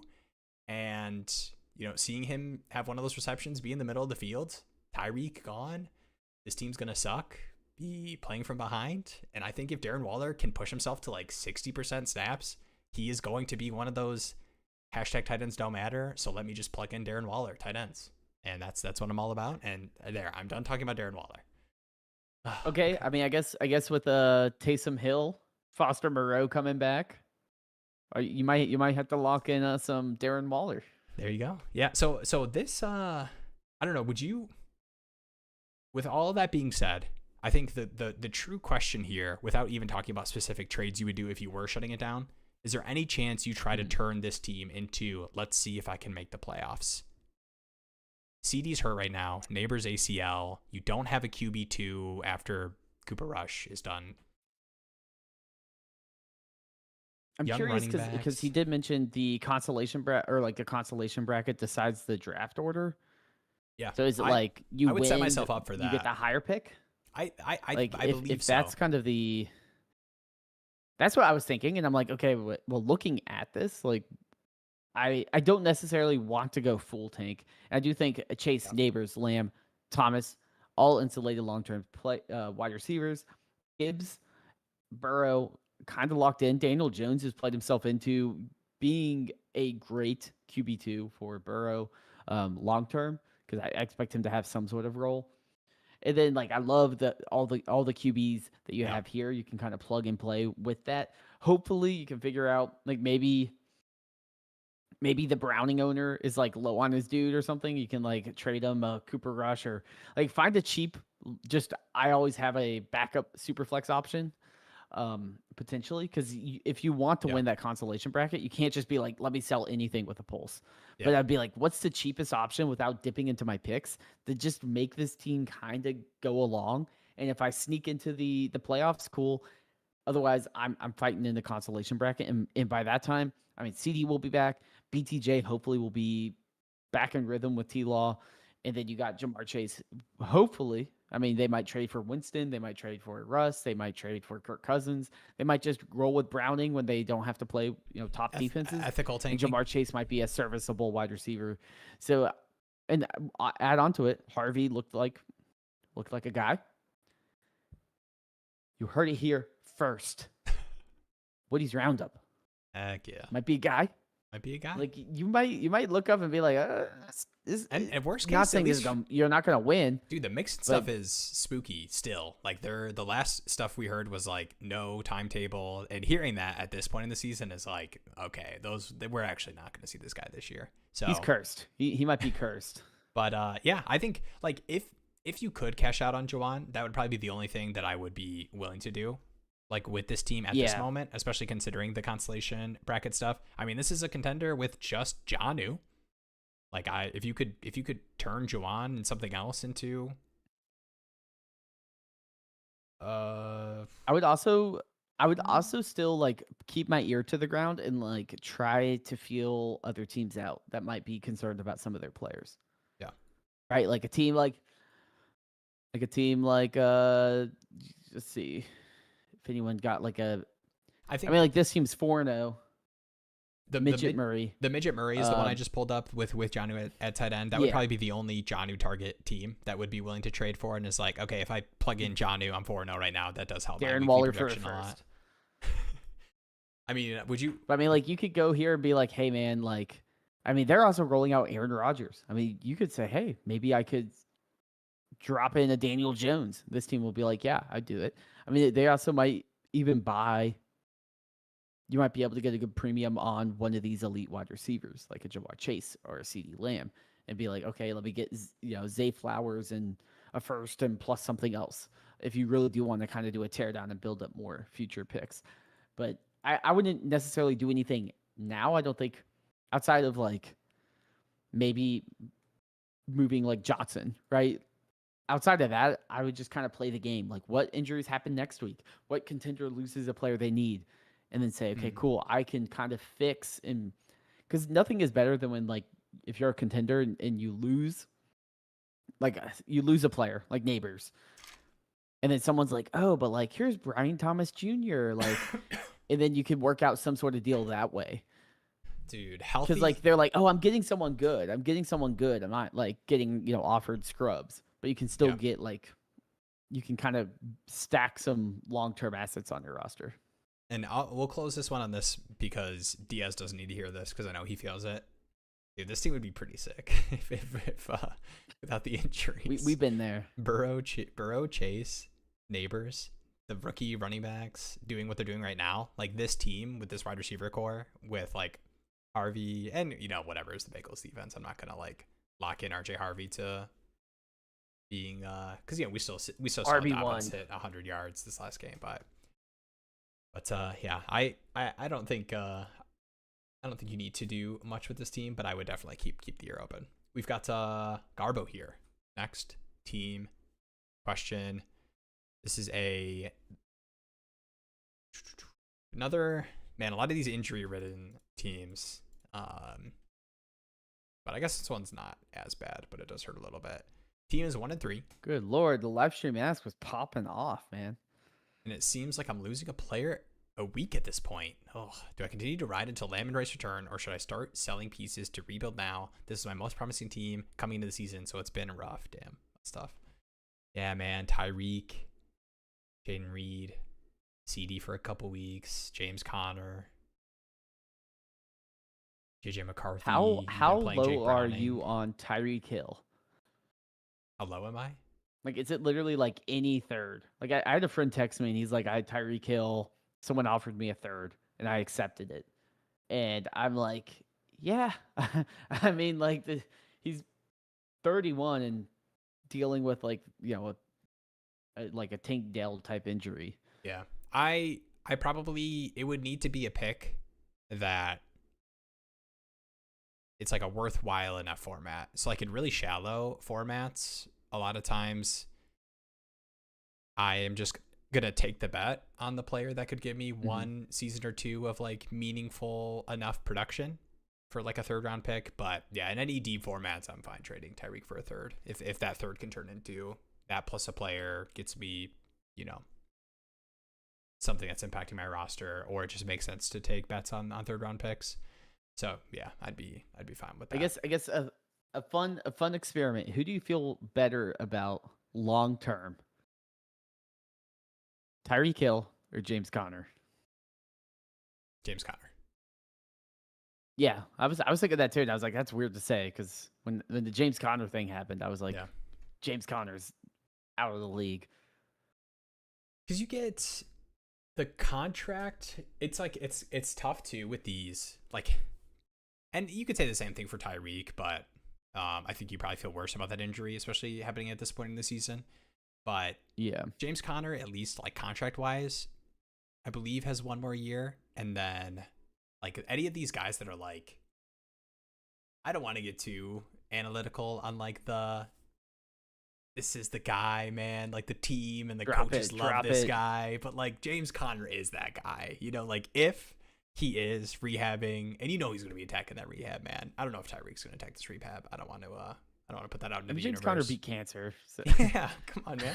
But like this knee thing is nothing. And you just know he's at least going to get a chance to reclaim that. And like I like Trey Benson, but Trey Benson time though for sure. Well, it's DeMarcado time. That's true. No, this is definitely more. Trey Benson is banged up apparently. This is a two injured out for the season type conversation. Yeah, I would be willing to move James Conner for slightly more than what I'd be moving Tyreek Hill for, depending on the format. But this is tough, man. I mean, you look at this team and it's like you don't feel great about Jake Browning, Bo Nix. I'm not expecting JJ to start this next game. I think he's going to be out potentially through the bye.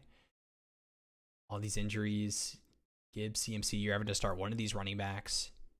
All these wide receiver injuries, 1 and 3. Would you be willing? You don't have your first in 26 either. I just guess saw what? that. Guess what? I was just looking that up. Guess what team has the first round pick? What team? Bane, 4-0, number 1 overall value, number 2 starter rank. This guy has 3 firsts. This team. What happened? If I was this team, and you're coming to me, I'm like, buddy, what? Like, gosh, I'm like, I want CeeDee Lamb. He's probably having to start Romeo Dubs sometimes, and he's getting away with it. Oh my gosh, this seems. Like, I would literally be like, I need you to willingly like plug it into the calculator and be like, it needs to favor me by like an absurd amount for me to give you your first back. Like I was like, oh, if it's a team that needs value, maybe you do like McCarthy and Harrison or Reed or something like. But that team's gonna be like, no, like I will give you your first in a second. Give me CeeDee Lamb. This changes stuff a lot when you have these teams that not only have firsts but have no reason to give up first for anything other than absolutely taking you out to the shed. I am probably doing what I can to like give myself weeks. So like obviously this didn't work for me, but in another league I made a trade where I moved like Aranda Gadsden for 2/3 and Joe Flacco.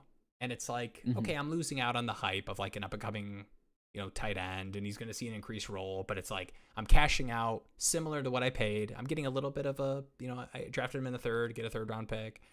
And Joe Flacco. That is like I needed Joe Flacco in the quarterback position. Obviously didn't work out. Terrible week for Joe Flacco. He's getting benched this next week. Like that happens when you do these deals sometimes.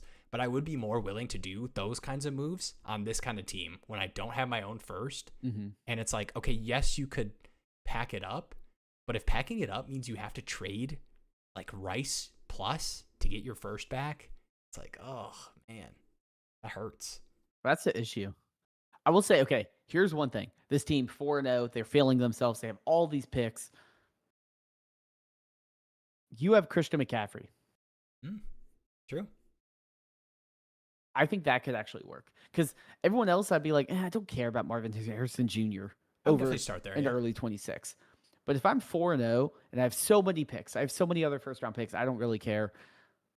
And you're like, hey, you're starting David Montgomery in your flex. How about you upgrade to CMC and have CMC, Taylor, Chuba, Amon-Ra, Metcalf, Pittman? Like, all of a sudden, I think that's the direction I would go with because I think that is a player that doesn't fit your window as much and doesn't say, hey, I'm getting absolutely fleeced by giving up a Gibbs, a Lamb, a Rice to get my future back. Yeah. I like that. I would definitely start there. But I do think that if Bane sends you a DM back and is like, LMAO, bro, my team is sick AF. I'm not trading any of these firsts away. You guys can suck it. I'm going to beat you all. And which is what I would think in my mind. I wouldn't vocalize it to you. I would just say, I would probably respond and be nicer and be like, sorry, like I'm not really looking to move these picks. Like I feel pretty good about my team. But yeah, I would definitely start there. That's a great point. I would start with seeing if you could trade CMC in a deal to get your first back. I like the text to voice, the LMFAO. Yeah. I mean, I've just read a many, dude. I will say I've been getting some mean sleeper DMs. I've been dude, I got a mean sleeper DM. This is crazy. This guy's been so mean, and it's an orphan I took over, bro. I took over an orphan in your league. You're gonna be mean to me in the DMs? Come on, man.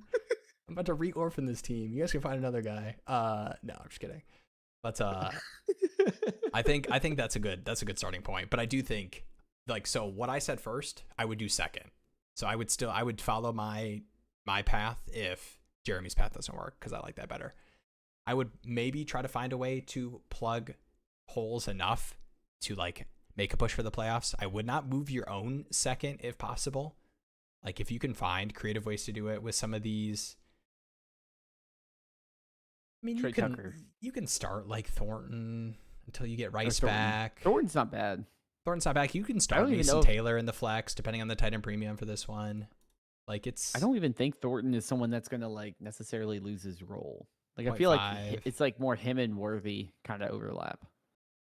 Yeah, it's just tough because you don't anticipate like Juju, and Hollywood and everyone to go to 0, so it probably just looks a lot like the Chiefs at their ultimate powers are like all those guys are just like 30%.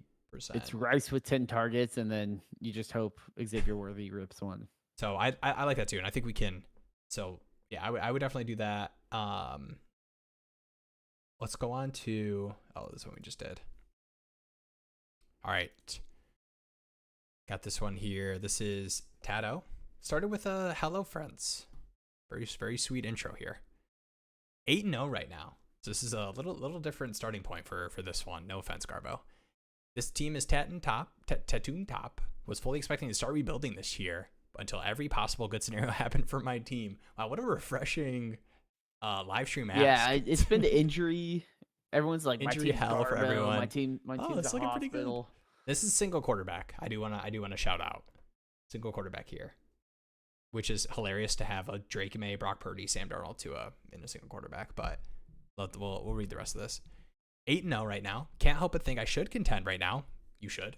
You're 8-0. With how my team is looking, currently in the highest score by about 70 points. So not necessarily dumb. Luck wins. And yeah, when you start your team with Puka, with what Hampton, Travis Etienne's been doing, Scataboo, Roll, Debo's been smashing, Keenan's been smashing, Nico's been having good weeks, Jake Ferguson. Yeah, the rookies are killing yes, it. Sir, for that's you. me. It was an orphan. Let's go. Heck yeah. This is good good karma. Good karma for taking over the orphan, Tato. I know a lot of people are gonna be like, bro, you're so lucky. All my players are getting hurt. You were in this one. If you take over an orphan, you deserve good injury luck. You take over an orphan, and it has the pick that can be Hampton and Puka and Nico Collins. I mean, yeah, that's like winning the Price is Right. Yeah, so get a free vacation. You still have your own first. It looks like some of these picks I assume were used to build out this starting roster. I don't know. Is there anything you're looking at right now that you would want to do with this type? I know we always start with like, can you move off one of these quarterbacks? No one's buying Purdy, Darnold, Tua in a single quarterback at this point. It probably would be a Drake May at best, but I don't know if you need to do that with this team. I mean, would you want to went after Puka in the offseason? Good work. Are you? I guess the only thing I would think is like, is there like extra players that I can maybe sell and get value for? Get some seconds and thirds like for next year. Is there a team that's needy for quarterback and I can trade Sam Darnold for like a random second? Can I trade Zach Ertz for a random second? Yeah, it's so tough because you go to these contending teams and it's like Caleb Williams, CJ Stroud, Spencer Rattler is the worst QB room in a contender. Yeah, I forgot that's one QB. So yeah, none of those QBs are going to honestly demand a market. Oh, this poor guy, bro. But yeah, so I think, I mean, the one thing would be like depth outside of the starters at the skill positions, because like right after your starters across the board, it's immediately Rashad White, Parker Washington, but you don't necessarily have the picks where I would want to do that necessarily. Would you be willing to go gross at rebuilding team? This rebuilding team has Swift, but there's not like a obvious, I have to buy this player on this rebuilding team. Yeah. And from what I can tell, I probably would ride this out. I mean, bye weeks are going to feel kind of gross, but you have a nice buffer being 8-0, and playing the league median helps a lot when your team has Puka, Nico, Hampton. Like that will go a long way for consistency in the median weeks. I think too, like when you're having buys and injuries, everyone else also is having those things. So you don't have to always have the best lineup, right? Like if you're starting 1 week Ferguson and Ertz, like I can live with that. I mean, Ertz is probably going to get 5 targets and potentially get a touchdown. It's like, okay, cool. Like to me, I look at this team. I have a second, but I don't have a ton of valuable picks that I'm like, I have the luxury of saying, no, instead of, rolling out Rashad White, I want to roll out, Rashad White plus a third for this player. Like, I think a lot of Kenneth Gainwell scored, a bazillion points last week. I think you just say, hey, I'll just ride with the Gainwells, the Ertz for now. Oh, yeah, Just I kind didn't of see plug Ken and if you play my want. bye weeks. Yeah. And just see kind of what happens. I mean, even Komet sometimes gets some usage. I will The say, I mean, just at a these high level, you got to cut some of these tight ends, man. We do not need like 8 I tight ends on this roster. even before you do that, I know Cooper Rush is getting the start. Cooper Rush and Hooker, they just need to go. Like I like I would even don't pick up Malik Willis. I would rather have Malik Willis than both of those guys in a single quarterback. Jameis Winston. I mean, this tab doesn't even exist. Actually, I can do this thing. I haven't done a 9-year site yet. I just hit that. I literally just used my little Chrome extension to hide the QBs available. Yeah, like these like Tommy Tremble should be rostered over those quarterbacks, even though Tommy Tremble is like whatever. I'm sure there's at least even until Sanders comes back. Rondell Moore. not Xavier Hutchinson. Like any of these, like these are all I'm terrible. honestly just they need to be rostering rostered running over. backs. Give me Goodson, Estime, Akers. Edwards, Chandler, Chestnut. Like, just give me all of them. I don't really care. Are they going to be super valuable? Probably not. But we're about to see a Kenneth Gainwell week, followed by potentially a DeMarcado week. So Yeah, I just want random dudes versus like Stone Smart, which is like if I'm starting Stone Smart, if I have to start Stone Smart this season, I am literally just going to leave the league. yeah. But no, I wouldn't like if you had a handful of like seconds and thirds, like maybe we would be looking to, like buy Swift off of that, taking team for as cheap as you maybe could, like, but I don't think you need to do that right now with I don't even with feel your like you need current to. picks. No. I mean, Bucky might miss week 5 as well. Rashad White will be locked Yeah. and loaded. With Tyreek going down, Waddle looks a little bit more appetizing because he's clearly the only significant passing threat there. Parker Washington has been he's been all right, hit or miss. But I mean, Debo's lived up to expectation or even beyond, and so has Keenan Allen, who was dead. So I mean, to me, this is like a win. This is like, hey, I have some high tier assets, and all the middle tier guys have basically their best outcome, like you said. Yeah. Jake Ferguson's getting his 20 targets a game. Jalen Waddle, Tyreek Hill's out. He's gonna ramp up more. Samuel's been good. Keenan Allen's been amazing. Travis Etienne's another one of like, oh my gosh, he is like I love Tootin. I know he has a shoulder injury. I'm not off the Tootin train by any means. Etienne's been good. Travis Etienne looks insane. Travis Etienne looks amazing. Yeah. Like I'm like, there's no way I would sit there and say, yeah, let's give this rookie more run. Like, I'm like, no, like Tootin, you are touching the ball 8 times a game while Etienne looks like that. Yeah. No, this is man, shout out to you, Ted. How good actually, I don't know how much work you did on this one. I know you took it over the over, and I'm gonna say good work. Good work taking over this over. He brought the vibes. Yeah. He picked up Keenan Allen. We like Jeremy said though, definitely like I would not feel the need. Like I think sometimes people fall into the trap of, oh, I'm contending now when I wasn't expecting to. Now I can move my first and get contending pieces. Now I'm gonna like your team is players. Good enough right now. Obviously, 8-0 at this point. Don't feel the need to. I mean, if an amazing deal comes across that you feel good about, like dynasty value wise, long term, and it's like you're moving your first in that range, but I don't think you need to do that right now. Great team. How much only 2 trades so far? Hey, if 2 trades helped build that roster, I'm gonna give you the hashtag good work. Jake here. We'll do that. We'll do the Panthers check in to potentially close out the stream a little earlier. Any more? I'm gonna do a live stream ask check, but at one point the Panthers were underdogs. We have like 3 more live stream asks. Oh dang! All right, I got it. You have 4 more. You give the Panthers breakdown. The Panthers. Jake, I love the optimism. We're favored against Miami with Tyreek Hill. We are dead. The Panthers are dead. There's never been a team more depressing than the Panthers. Jeez. At least the Browns have won a playoff game since like COVID.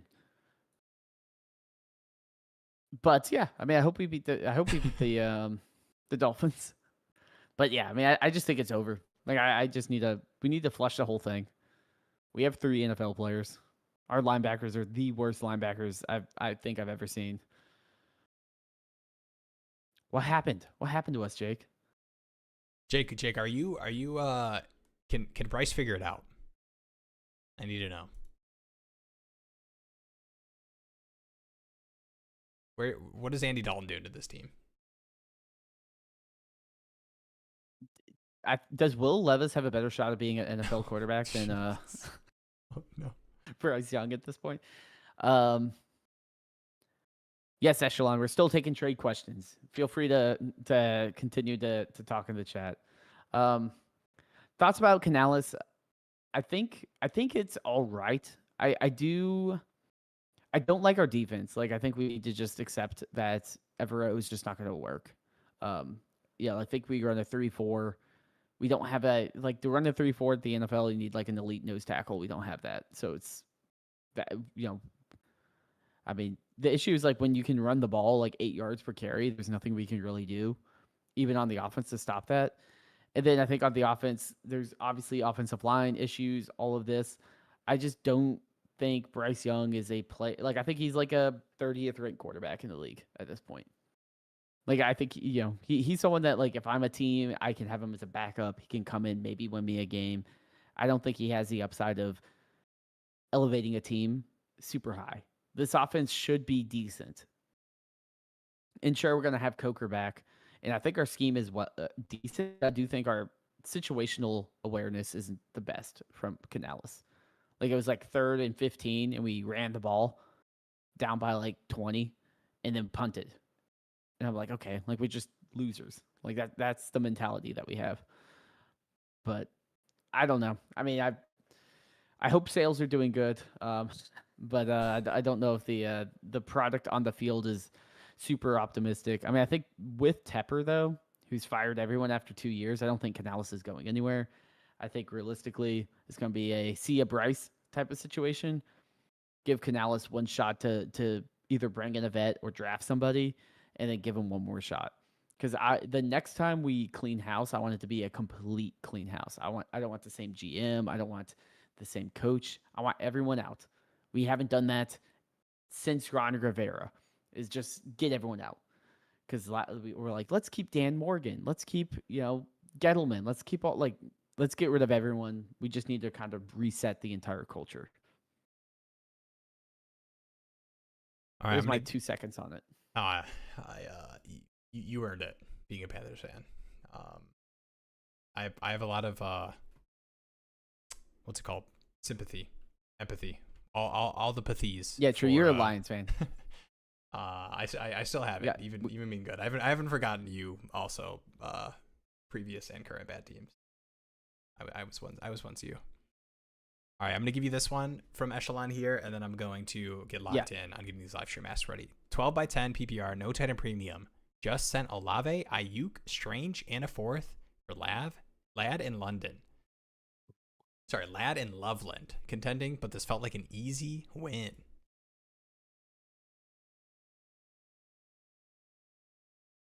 I probably agree, because I don't think you give up anything I really regret.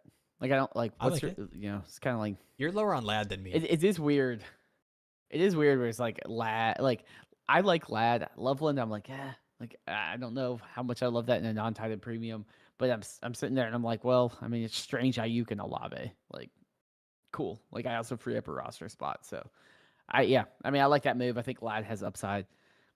Keenan Allen could not be playing high-level NFL football much longer. He's a little bit older. He's older than me, which is I'm getting to that point in life where everyone is I'm like, man, this running back's old. He's 26. So didn't you get to that age where you can't play NFL football, Jeremy? Can you play flag football? Can I play flag football? Yeah. I don't know. I'm not the greatest. I'm not the most athletic. All right, we've got Lesher here. Let's I see what's up, Cody. I'm gonna hit a couple here, and then we'll pull up these live stream asks. I have Kyren and I'm a Kamara. Need an RB3. What would y'all give up for ETN full PPR single quarterback? What's the 1 QB? What are the rest of the running backs looking like? Because you're talking to at least one, and I think two fine having a gross RB3 enjoyers. Not that I'm not willing to pay for ETN in a single quarterback full PPR. I feel like ETN you're paying like a first though. That's the hard part. That's the unfortunate part. Like a 1 QB, especially at this point. I think like 2 weeks ago you probably could have gotten somewhere close to the previous like ETN prices. Plus. But yeah, Jeremy played in jazz band. I was a choir guy. Yeah, put me on blast like that. I also played football though, so yeah, you got more cool points. Let us know, Lesher. What's up, Cody? Full tanker, 16 team lineup start 9. Send Puka, get neighbors, and a 7-1 teams first. Ooh, this is the neighbors price that we were talking about when we were talking about moving off of neighbors. Like me being fine moving off of neighbors for like the London JSN tier. Mm-hmm. Full tanker is obviously the most important context of this deal. Like these are the neighbors. I think I do it. And here's why. 16 teams. Yeah. And if I'm a full tanker, I need to get as many starting player spots as I can. Because you can say, well, the war on Puka is way better than neighbors even next year. And that's probably true. But is neighbors plus whatever I get with that late first going to be better than Puka? Probably not, because otherwise I'm starting Amari DiMarcado. Yeah, I know. I don't want to do the pushback of like 7-1 team, first round pick. Are we looking at, what feels like an early second in most of the leagues we talk about when you're starting to get to like the 13th through 16th pick, even if they don't make the finals. That's the one tough part. And I am a Puka enjoyer. Can I get? Oh, I love Puka. Do you think you could get another start 9? You're like, give me 2 first and neighbors. Well, I wouldn't try to get that much more. The full tanker part. I mean, I think that's kind of what you got to take. I think you do have to take this kind of deal. Obviously I'm greedy and I'm going to try to get a little bit more, but I think a little bit more would look like I could see like a team doing this that's already willing to pay this price. I think they would be willing to move off of a second in addition to this deal to get the deal done. Like if they're trading with a full tanker and $20 fab. I think you get a second on top of this. I think most teams in a 16 team start 9. Like with how shallow the starters feel, even though like the format is deep, I think teams would pay first and a second and neighbors for Puka. Dude, I'm paying Jamar Chase straight up for Puka. So you want the extra context? I guess too, it is 16 teams. So that is a basically like a second. So yeah. Auction rookie draft. Oh, okay.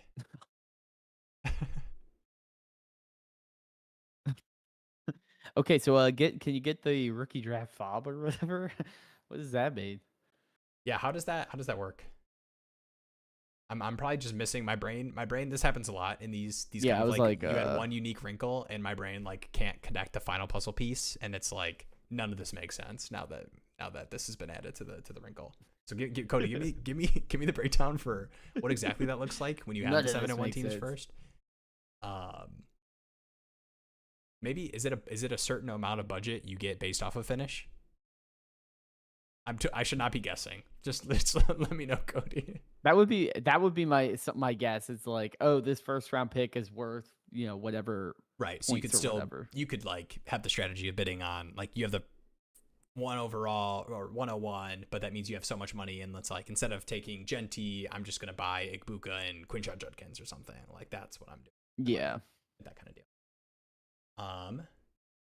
Oh, okay, wait. This context. Contenders have all the good running backs. My wide receivers are stacked. Hamon-Ra, Puka, CD, Waddle, Keon, Mooney. Just need RB3 for bye weeks in case injury. Sorry, I think I missed your question.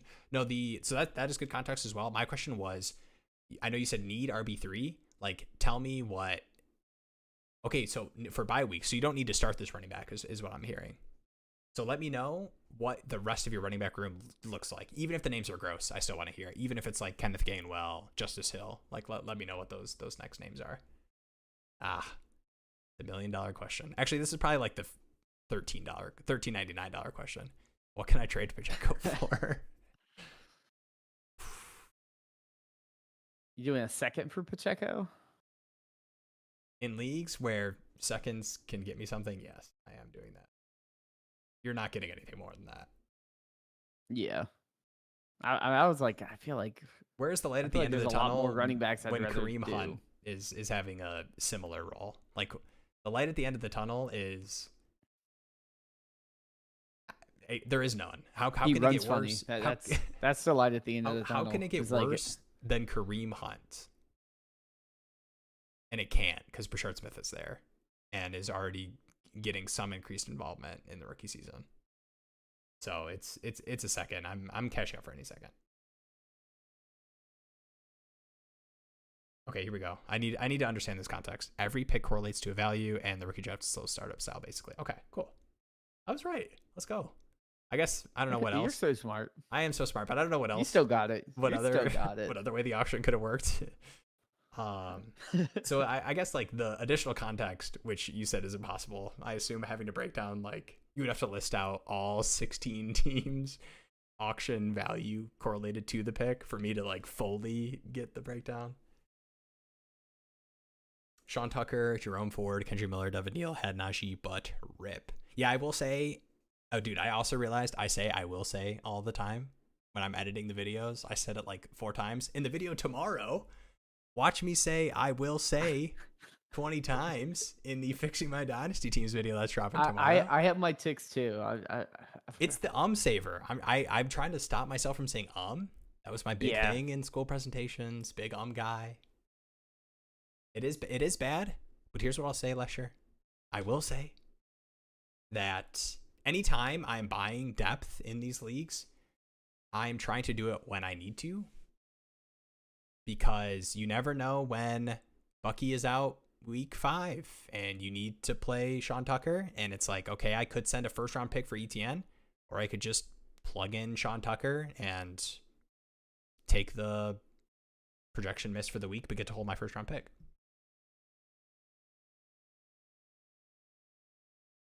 Oh, wait, we're in desperation hours if we're talking about Keaton Mitchell. Keaton Mitchell dead. Future GOAT. He is not dead, but he is a hashtag dynasty piece of best case scenario. Post Derrick Henry, they give him some run, and he has like a split workload and looks good in the preseason, and they give him run in the season. What you really need is Justice Hill not to be there. Yeah. Because Keaton Mitchell kind of plays that role. Matthew is tanning right now, and definitely looking to get rid of him. See nothing in the next year. Yeah, I definitely would move. It's like a subtle chip. I don't know if we talked about it. Chip, yeah. He's like, I'm baking a cake. Baking a cake right now. If you're still here, what flavor of cake is that? All right, I think I skipped over this one. Sometimes I do the misclick and assume the question's been read because it shows up as green on my little sidebar where I can pull up all the chats. So apologies, Sam, if I faked you out. If I pulled this up and you were like, oh, my question, and then I was like, never mind. About to trade Neighbors for 2 seconds for May, Marv, and a first. Superflex Dynasty. I think that's a good that's a smash. Neighbors. That's great. That's great value. Cash out pricing. I don't even know the full format. Like, I would do this even in shallow leagues probably.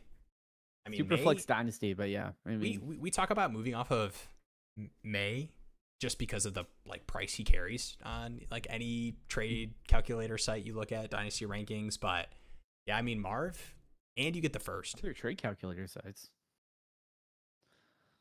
Just the price, not the site, the price.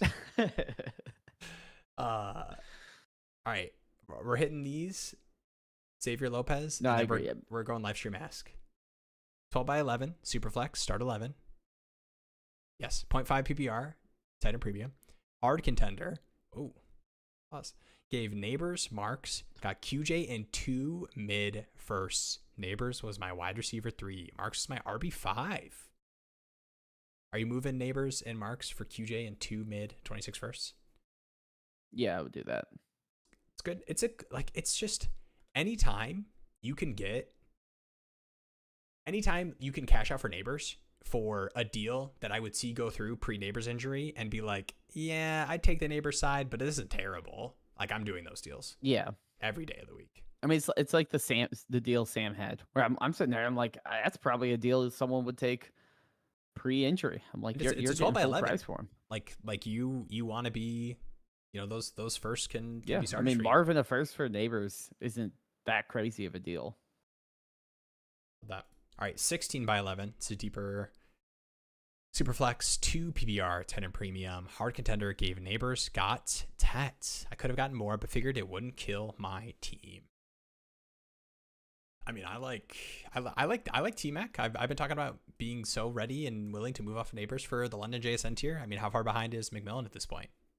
Production wise, obviously I'm taking those guys, but not that far behind. Yeah, I mean, I feel like I would have probably liked like a second back or something, but I don't blame it. I think Tet's the guy. Like I think he looks good. Going to be a true special wide receiver. It just comes down to like, can the Panthers build a competent offense to where he's getting more than like 5 meaningful targets a game and not Bryce Young just sailing 5 balls over his head because he's scrambling for his life. Yeah, that's the one thing when you're buying like the dynasty asset versus like the expected production when you're moving off of a neighbors. But I do think that I believe enough in like T-Mac long term to hold on through the like bad situation. Figured I'd take the picks for liquidity reasons. Can always buy elite healthy production later in the season. Yeah, 100%. Yeah, I mean, I agree. You could always trade Tet for a good amount.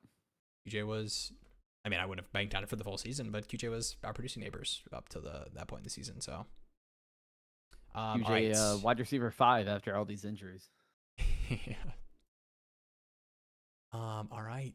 Let's see. All right, here we go. We've got the first one here. This is 4-0 team. JXC here. There we go. I lost Tyreek and Neighbors this weekend. I feel like I have depth, so I'm thinking of trading for Puka and sending Mason, Kenneth Walker, Jacoby, and a first. Thoughts? Should I do it or should I just keep those 3? I feel like they're death pieces at best for now, unless they unleash later in the season. But I feel like a smash for Puka, especially how good he's playing right now, 100%.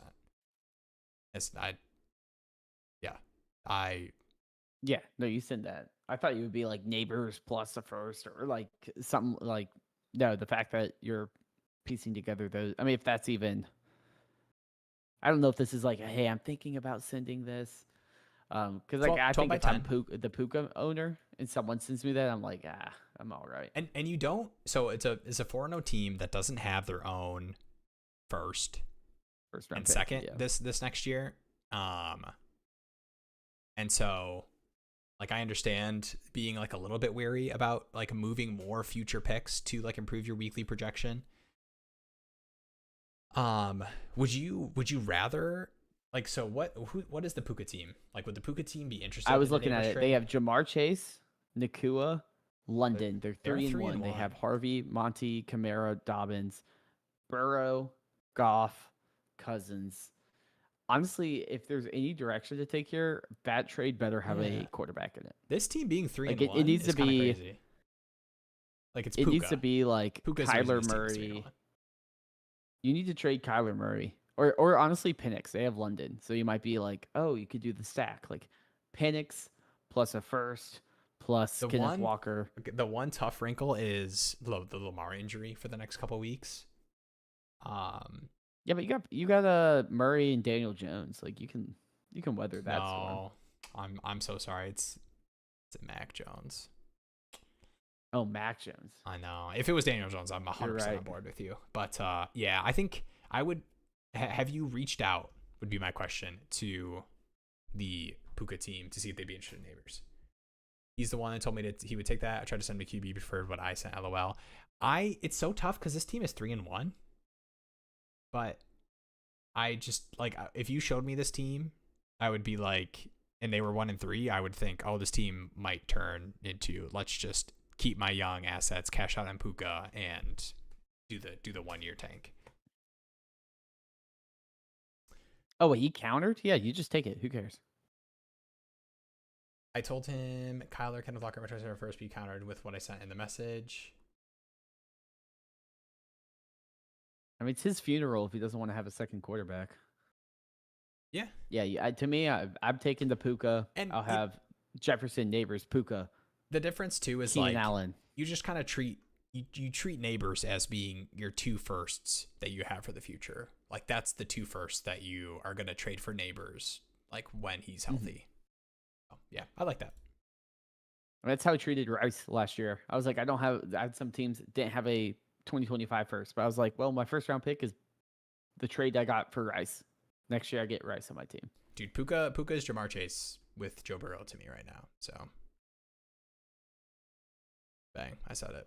All right. With all the Puka hype, I'm just scared that we're gonna have like, oh, Stafford, his back hurts. We're gonna have to go do a Garoppolo next week. I'm telling you, man, Sean McVay is gonna get Jimmy G to get Puka 10 targets, and the War Daddy will do what the War Daddy does. All those pharmacy balls. Yeah, we don't need to do the hospital ball tangent. People need to learn what a hospital ball is, man. Yeah, they need pass over the middle. I go on Twitter and it's like, oh my gosh, look at this hospital ball. I'm like, that was just pass over the middle. Especially when defensive backs are like literally not allowed to like it's a 15-yard penalty it's not like, if they take out a defenseless receiver. Yeah, it's like the hospital balls are like over the middle throws that are like terrible, high, and leading. Like those three are the parts of it. If it's a great ripped throw, or like late.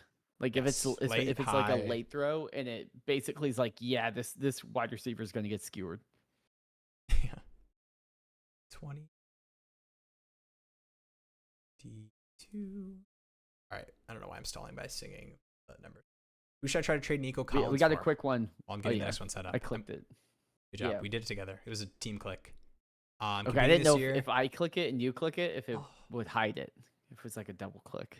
William, this is tough. I think you're talking to the two like biggest Nico fanboys in terms of like his current dynasty value. I have a tattoo of Nico Collins. I know the start of the season was a little sketchy and the Texans offense looks terrible, but I feel like we've seen Nico smash with a bad Texans offense. So I am just down to just bank on that hopefully happening. And yeah, he's going to give you some duds, but he's just #good.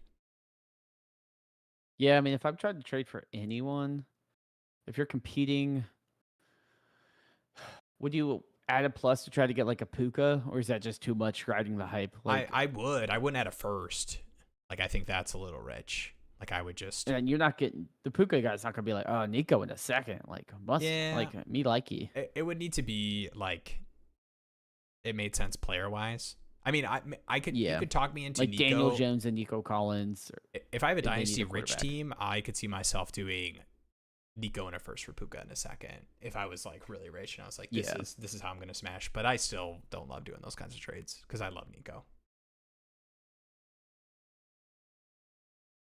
All right. One quick one here. What's up? Good, great, okay movies. I'm gonna check this channel out. I'm a win. That's a good, great, okay name. Heck yeah. I'm a win now team with Herbert at QB I'll be being here all offered. night. Hopefully not. I got a pee soon. Being offered Chase for my Jefferson and Jordan Love. 12-team single quarterback. Shit. No. Chase for Jefferson. No. Yeah, I'm not gonna do that, especially in a single. Well, I guess single league, like. Well, you're being offered Chase for Jefferson and Jordan Love. So okay, like single team, I guess it's a little bit more reasonable. Like, what's a Jordan Love in a single QB league? Yeah, but what's the Chase Jefferson delta for the season and for the future? Yeah, no, I agree. I probably wouldn't do it, but I'm also. I'd rather have Burrow, like Burrow tied to Chase. Like I feel better about that for the upcoming season. But we just saw Jefferson get 10, 11 targets in London from Carson Wentz, turn into 100 yards. So we just need Carson Wentz all year. Just admit the he needs another year in the shop. You just need a healthy offensive line. All right, I got it ready.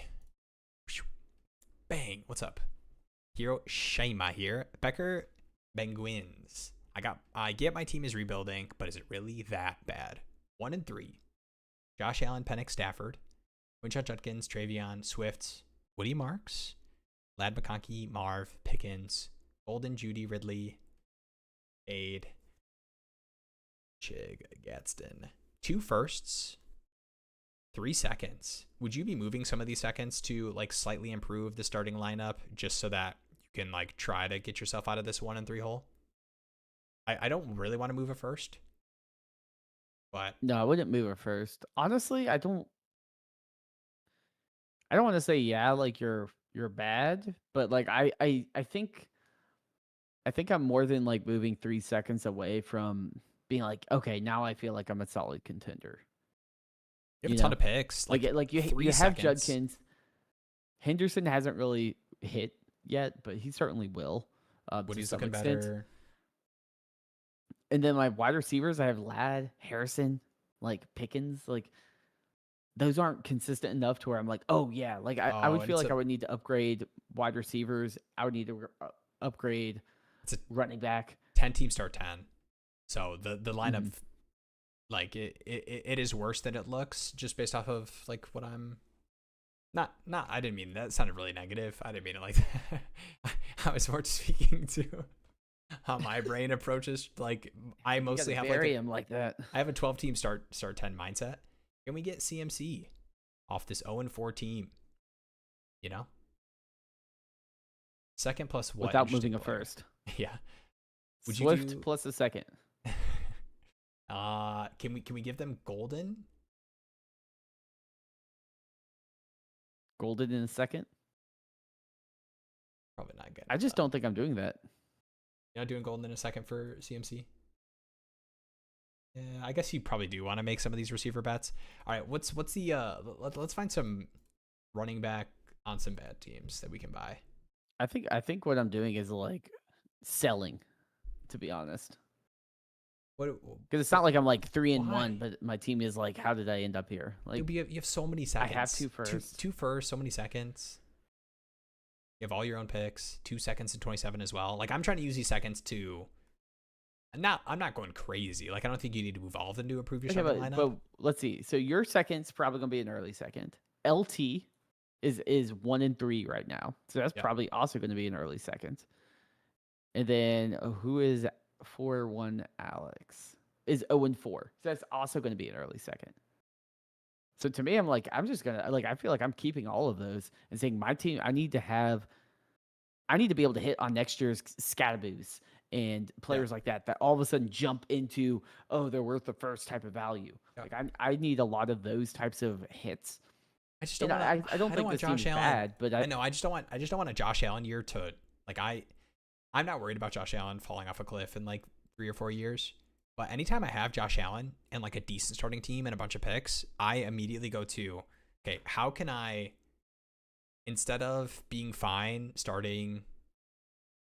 I mean, I guess this is looking better if you're expecting like Travion, Woody Marks, like this makes it feel a little bit better, Kincaid, whatever. But I am more likely and willing to, without moving a first, try to improve the starting lineup, especially when you're 1 and 3. So sorry, I'll let you go. You said you wanted to sell. What would the selling look like? Oh wait, real quick, Matthew, link is in the description. So if you go down to the description of this video, you'll see a bunch of fun text that Jeremy and or ChatGPT wrote, and find the Discord, join link, and that'll get you in there. Free. #free. Yeah, you can also find it on the homepage of Dynasty Daddy. True. When you're logging in as well. All right, so I'll let you go. What was your sell? Are you saying more like you have so many of these receivers like Judy, Ridley? Yeah, I mean, I'm more inclined to say like, let me get these old guys off my roster if I can, to teams that need it. Like, can I pick up an extra future second? Because I do like the idea of like, what if I sell all these seconds in the future? But all these seconds that you have here are going to be early. And I think all of those in a 10-team league, that's going to be pick 11. That's going to be pick 12. That's going to be pick 14. You're going to have a lot of high-value picks. To then all of a sudden, then you're going to be like, oh, now I have Ladd, Marv, Judkins, Henderson, Woody Marks, all with a year under their belt. And then you added 5 top, 14 players to this roster.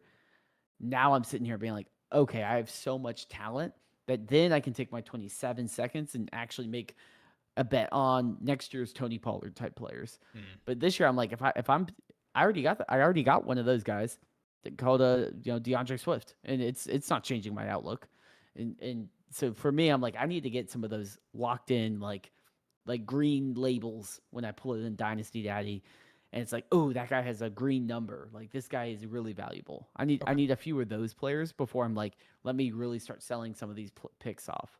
Yeah, I think what I'm probably doing is I am so in on like not so in on Lad giving you the value that you took or that he should carry redraft wise, but I believe in the Lad bounce back with the Chargers pass rate.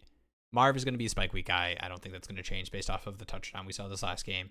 But like Pickens is getting a really nice run out. The Matthew Golden role is looking a little bit better. So I guess maybe you don't necessarily need to buy. I'm excited about Lad next year.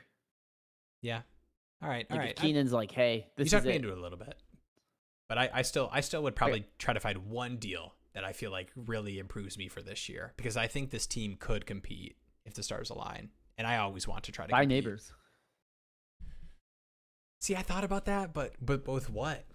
Like, I feel like you don't. I mean, it would have to be like what, Pickens and something for Neighbors that we were looking at, because that'd probably be the only. I would definitely do that.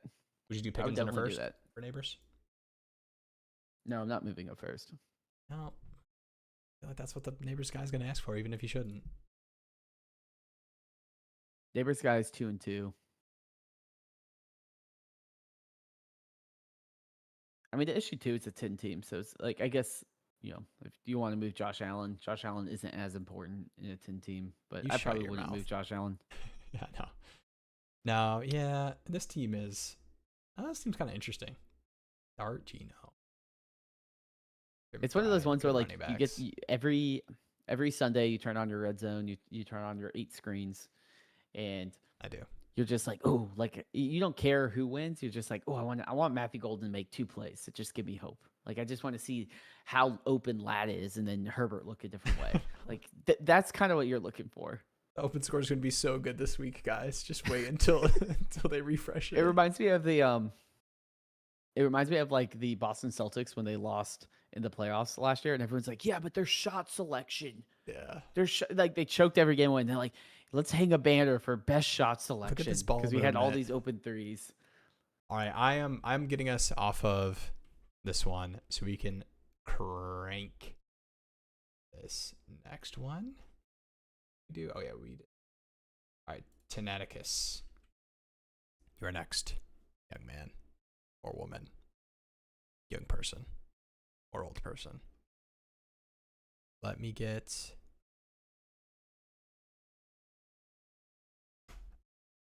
Everyone make sure to get your waiver claims in tonight while I'm pulling up this one. This is another 10-teamer. That's a good call. I need to I know I'm coming up on it. All right, we've got team is Neighbors. Help in all caps. Julio. The message. This is Julio. That's me, by the way. Heck yeah, we got you. We got you, Julio. I owe it to you. All right, Neighbors Memorial Squad. Damn it, these make me so sad. Without your own first. That's just this is messed up, man. It's not right. All right, help. Neighbors, Lamar, Bucky don't own next year's picks, but do own 527 picks. And it's 2 seconds and 2 firsts and a third. 27. Single quarterback. 10 team. Start. This is 8. 10 team start 8. 10 team start 8. Pretty shallow. Okay. 10 team start 8, 1 quarterback. Bucky, Chase Brown. Okay. Well, here's the bad news. You don't have Neighbors, and you don't have your first. Yeah. But here's the good news. It's a 10-team start 8. You also have JSN, who's smashing. You have Drake London. You have Bucky, who's been absolutely amazing. That's who all the people on Reddit, this is the take I was most wrong on, is Bucky Irving. Yes. This is what like, I don't see how he reaches that next level. Yeah, this is I was so wrong on Bucky Irving. Bucky Irving is insane. And I even was capitulating a little bit to the start of the season being rough because it was like no Tristan Wirfs. I don't know if this offense is going to look good. Yeah, no Godwin, and man, they're still using him in space. He's just hashtag good. What I see here is like you're 3-1. You lost your most valuable dynasty piece, and you don't have your future. But you're 3-1, and You have Bucky, you have JSN, you have London. You got Fannin as well, which is a valuable pick. Obviously, Andrews is still somewhat relevant. Tyreek Hill went out. Okay, cool. I just slide in Waddle. I can live with that experience. I think it sucks when you lose a player like this, but I also think since the league is shallow and your team is already decent, with a 3-1 start, this is not a team I'm panicking on. Right? It's not something where I'm like, oh no, I need to do something. Yeah, this might be something where it's like, yeah, it might be something where maybe this is one of those teams where it's like, if someone comes to me and is like, oh, you try to buy low on Neighbors, I'm not moving Neighbors. I'm like, I can probably figure it out myself. Yeah. But, maybe week 9 comes around and I'm like, oh, I could sell Neighbors to this rebuilder and get CMC and Derrick Henry and, like just really stack the deck. But I'm not too panicked with where you're at right now. It's just one of those things that's like, it sucks. It sucks that like a team that you felt so good about is a little bit less good, but I'm not concerned long term. Chase Brown should get going once they figure out things on offense a little bit more, but Dobbins, Pollard, Waddle are certainly above replacement level players rest of the season, assuming they're healthy. Yeah. And you got Sam Darnold, Matt Stafford on waivers. I know you have Stafford obviously with the injury. How worried about the Lamar injury should I be though? And I mean, it sounds like it's not going to be IR, so we're probably looking at 2 to 3 weeks at most. And it's I will say the one nice thing is seeing the like status up in the air, not looking good for next week. That vibe is better than immediately ruled out, right after the game or something for the next week. So, hopefully it's just 1 week. You are 3-1, which helps a little bit, with the Neighbors injury stuff. Like this team is still strong enough. Like, even though you don't feel great about Tony Pollard, like that's the role is awesome for these two guys at the very least. Yeah. And then JK Bucky, even though Bucky MRI spooky, but might just be 1 week as well. Would you, I know you don't want to, would you move like yes. I actually think you might know what I was going to say, and it's kind of crazy. What did you think I was going to say? Would you move like? I was thinking you were about to talk about Quentin Johnson. Oh no, I was gonna ask if you would move for like you're playing Jalen Waddle, and you probably don't need to start 4 running backs. You're probably starting 3 running backs in Jalen Waddle, and if that's the case, you're fine. But I was gonna ask if you would find the cheapest way to buy Rachaad White with this team, just because you're pretty shallow at running back after Bucky. But I don't know if I would do that for anything more than super cheap. Yeah, I mean, I'm not super. I'm not. That's super needy for I don't that. know. I got like stun locked when you said yes, when you obviously did not know what I was going to say. PSA did not add waiver claims for fringe players on buys. Falcons, Bears, Packers, Steelers. Good call. A lot of fringe players. Cody's keeping us in line on those teams. I need to can we do a quick Xavier Scott check? I actually did add him on some teams heading into this week because I'm a sucker. And this is in all the worst ways for I love converted receiver running backs. Because I'm like, look at my chops, Antonio Gibson. No, so I'm a big converted receiver running back that I could see having a pass catching role. And I think he looked like he belonged out there, man. Out in London. Now, I'm obviously surprised by his usage, but it's definitely an Aaron Jones yes, 100%. Stopgap. When that happens, for sure, he's not going to matter. But I will say, you talk about all we need is opportunity at the running back position. I do think that if the bet is Jordan Mason is the like future of this running back room and he's going to be the early ground grinder, it's not like he's going to run 0 routes. Like I think he still was in like the teens in terms of route share this game, but I could see it, man. Xavier Scott, pass catching weapon. Aaron Jones Jr. I could see it too. Honestly, I've been impressed with his usage. I could see it for like 5 to 10% fab is what I'm saying. I'm not like blowing the load on Xavier Scott, but I'm making a claim in every league for Xavier Scott. At QB, should I waiver wire stream or is there an attractive trade target for a second? I definitely would not trade for a second. I'm just rolling Darnold and T-Law. Yeah, the projection, like single quarterback, I guess you probably like could buy a better quarterback for a second, but what we're gonna do, like 7 weeks from now when Lamar's healthy, we're gonna say, why the hell do you have all these quarterbacks on your roster? It's single quarterback. What do you mean you traded a second for insert quarterback here? Like that's what we're gonna do. Yeah, and you're like, oh well, Sam Darnold was on the waivers, and it's like, well, yeah, Sam Darnold's still going to probably outscore a quarterback that you traded a second for. You know, like grinded. One Xavier Scott for third deals. You won't catch me. Now I know why Sleeper's running slow is Cody's hammering the database with all the Xavier Scott trades. It's all the and I'm adding to it. I should have helped you out, Cody, and I should have stopped talking about Xavier Scott after saying he looked like he belonged out there. That's all the people need to hear is like a couple more of those. Hashtag better than Aaron Jones.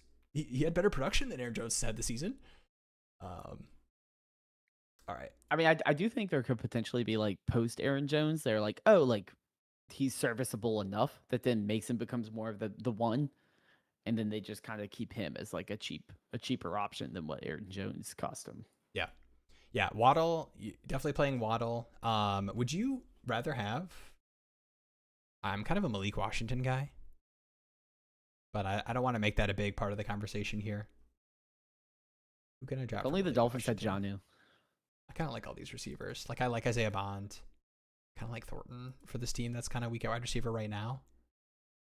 I like Isaiah Bond. Okay. Yeah, I definitely the last one. Yes.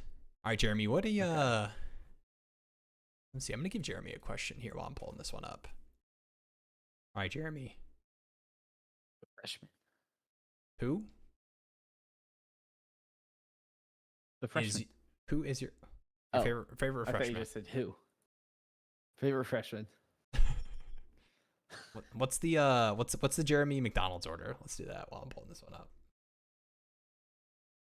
I don't really go to McDonald's, to be honest. That's probably good. I actually cut out pop recently. I'm a big like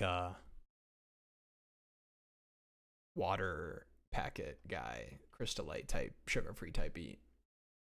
Yeah, I cut out soda a little while. Like I remember, it was one time I had like way too much Sprite and like my teeth felt slimy, and I was like, this is gross. Like I don't need this. But I was also like eating so much candy. I was like, oh, I would rather, I'm like, I can't have it all. I'm like, I need to cut one of these things out. If I want to eat candy on the weekday, then I can't, also be drinking a bunch of sodas. I know. I cut out candy too. And then my wife put these like, she's very sweet, but she put these like chocolatey sports balls in my office. Like, come on, man. Like, of course I'm going to eat all of those. Yeah. All right. JXC. I'm like a hunting dog with sugar, like with like a candy in the house. I'm like, I know where it is. It's always in the back of my mind. I try to. I'm just like, don't bring it in the house. You got to do the honest, dude. You got to get your sugar from fruits. I say as I am gonna eat a chocolate candy immediately after stream. Team is the freshman. I'm 0-4. Going to go into a rebuild at this point. LOL. One of the contenders. I'm on a boat. Wants Darnold to have as a backup. Not sure what his value is. I was thinking of sending a package like Darnold, Kamara, and Worthy in a second for Hampton and Ibuka, but not sure if you'll take it or a decent offer. Other than that, what player should I be keeping and shopping around? Just got Neighbors and a 26 second for Kenneth Walker, Marv, and a 26 first. Ooh. Kamara, I do think that's maybe you probably need to add a little bit more to get both Hampton and Ibuka, but I wouldn't mind you doing like Darnold, Kamara, and Worthy for one of them. I also don't mind you just holding on to Worthy in a rebuild and saying, hey, maybe I just sell Darnold, Kamara for seconds or so, and then just figure out the rest. Because I think that's ultimately around what their price currently is. But with both of them, like the floor can fall out pretty quick. And so if you're on a rebuilder, I'm not trying to play hardball too much with pieces like that, I guess. Yeah. And actually this team right up here. And I mean, this team maybe doesn't need Mike Evans. I mean, if you're committing to like rebuilding already at this point, even if it's not to this team, I think you just have to move off of Mike Evans. Like you'll find a team that you'll find a way to get a second for Mike Evans, and you'd much rather do that than best case scenario, you're getting one more year out of Evans after this. Maybe not best case, but I'm not expecting too much more. But yeah, I think the one thing with you feel like our low ball offers, whenever a team reaches out to you for a player, you at least, I think, have earned the right to send them an offer for something that you like. Yeah, you get the party. So I'm doing that. I think only other things I would add to this team, I mean, I'd be willing to move off of Pollard. I think the tough thing is, I don't know if you're getting good Pollard prices right now. And these other receivers. A lot of the guys like Pollard, Kamara, Evans, like you really got to know, like play the market game, right? Like no one is going to be like, "Ooh, I'll give you a good second for Pollard right now." But if they need a running back, and you can say, "Hey, here's Pollard." Yeah, like they're going to be way more interested in that. And even if like they're like, "Oh, I won't give you a second, but I'll give you a third plus," and like you can. Now, obviously, the Woody Marks hype train has left the station, but you could take a shot on like, okay, I can't get a second, but do I take Jaden Blue in a third and just say, okay, maybe Blue gets something. You have Blue, but that's just an example. Yeah. Any other moves or deals you think? I think you definitely are. I'm definitely trying to find a way to get that deal done, the Darnold deal done, especially when you have Drake May, Burrow, and Ward. If anyone wants Darnold, you're the perfect. And I think Darnold's played his way into like being the starting quarterback for this team for next season if like things kind of stay the course for sure. And that was something we were partly sketched out based off of the contract heading into the season. But even with that being said, I mean, worst case scenario, you never want to play Cam Ward. Fine, you have Drake May and Joe Burrow next season. So yeah, definitely. Yes, testing the waters on that one. Spot. Send a second out. Just be like a second for Darnold. Just get off the ride. All right. Welcome to the Discord. Red. Just saw a post in here. I think we're gonna close out Red with the buzzer beater. The buzzer beater live stream ask. The buzzer beater. The bladder is pumping. We're good. Yeah, putting Will's bladder in the blender. Oh, all right. I'm gonna leave you with this one. Full Cammy Jeremy for a Jordan Watkins high upside question mark. Jordan Watkins. While I pull up this one, this is the San Francisco receiver from I believe Ole Miss. But yeah, I don't know. Considering that his ADP was around pick 300, and he's only gone down in value according to KeepTradeCut. We can check out, and he has 0 value on Dynasty Daddy. He can be one of those guys that it's like Ryan Thorney last year. I had him on a taxi squad. Hey, he was making some plays in that Packers game. Let's get the catch. I remember he made a catch and then instantly fumbled his first catch. I was like, God damn it! Like it's over. But yeah, I mean, it's a guy, but I'm not sitting there being like, I'm not rubbing my hands looking at refreshing Dynasty Daddy being like, oh, I'm about to have the next Puka. Like, there's one Puka, and that's the wide receiver 1 in fantasy right now. True. Oh, JXC said, thank you guys for the help. The Puka guy accepted the trade. Let's go. Already, by the way. Nick, 100% yes. In my Dynasty, you think I should trade Saquon for Achane? I mean, Achane has been better than Saquon to this point in the season. And he's younger. Yeah. 100%. And like that offense is probably like hopefully as broken as it will ever be. And like, yeah, there's like some tiny fear about short yardage stuff with Achane, with Ollie Gordon getting some of that like short yardage goal line work. So you're losing a little bit of the touchdown upside, but the role has just been so awesome for Achane that I'm definitely doing that. All right, we've got one here. The final buzzer beater. Red, welcome to the Discord. This is what you get. New Discord member just joined, and look at us on stream, pulling it up. Come on.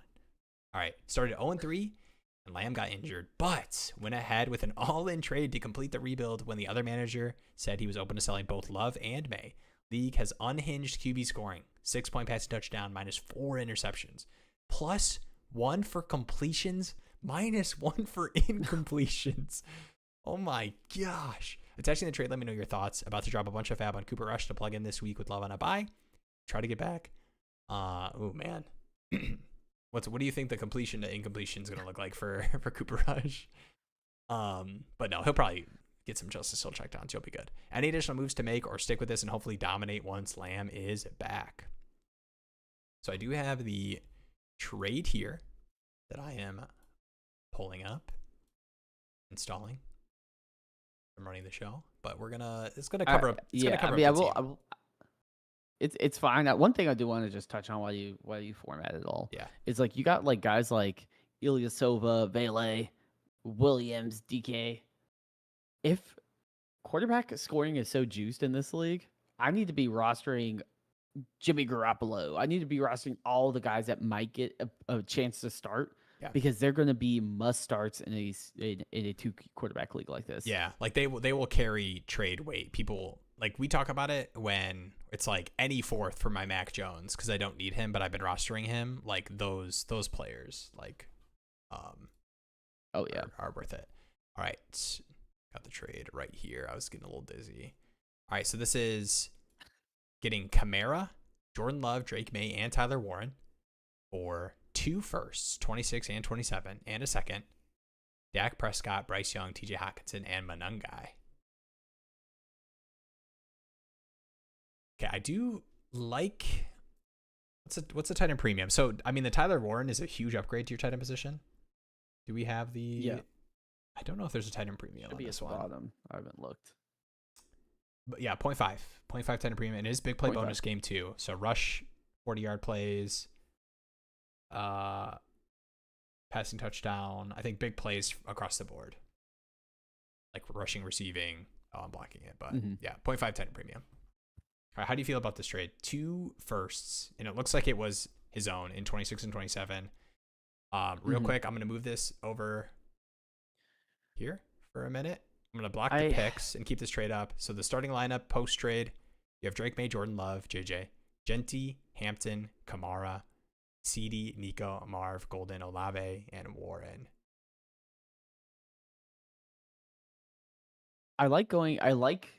I think it's relatively fair when I do all things considered. Yeah.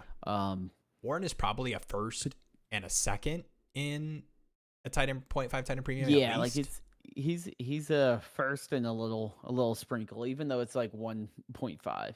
And then with the boosted quarterback scoring, May Love. My one question would be like, it's hard for me to trade 2 first-round picks. Yeah, especially when and not get like a clear dynasty or like dynasty top 10 guy.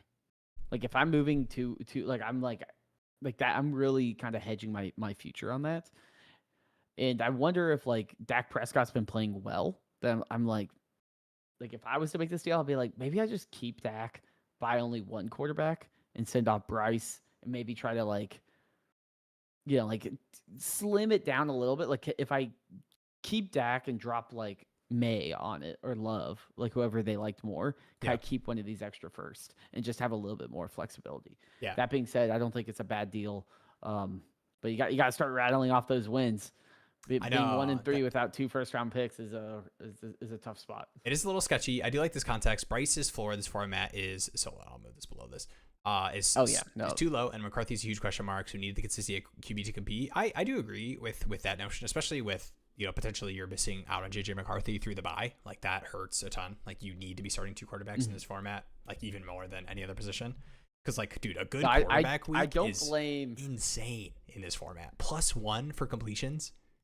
That is crazy. Yeah, I don't disagree on the Bryce floor, McCarthy, even McCarthy floor, because how many completions is that dude getting?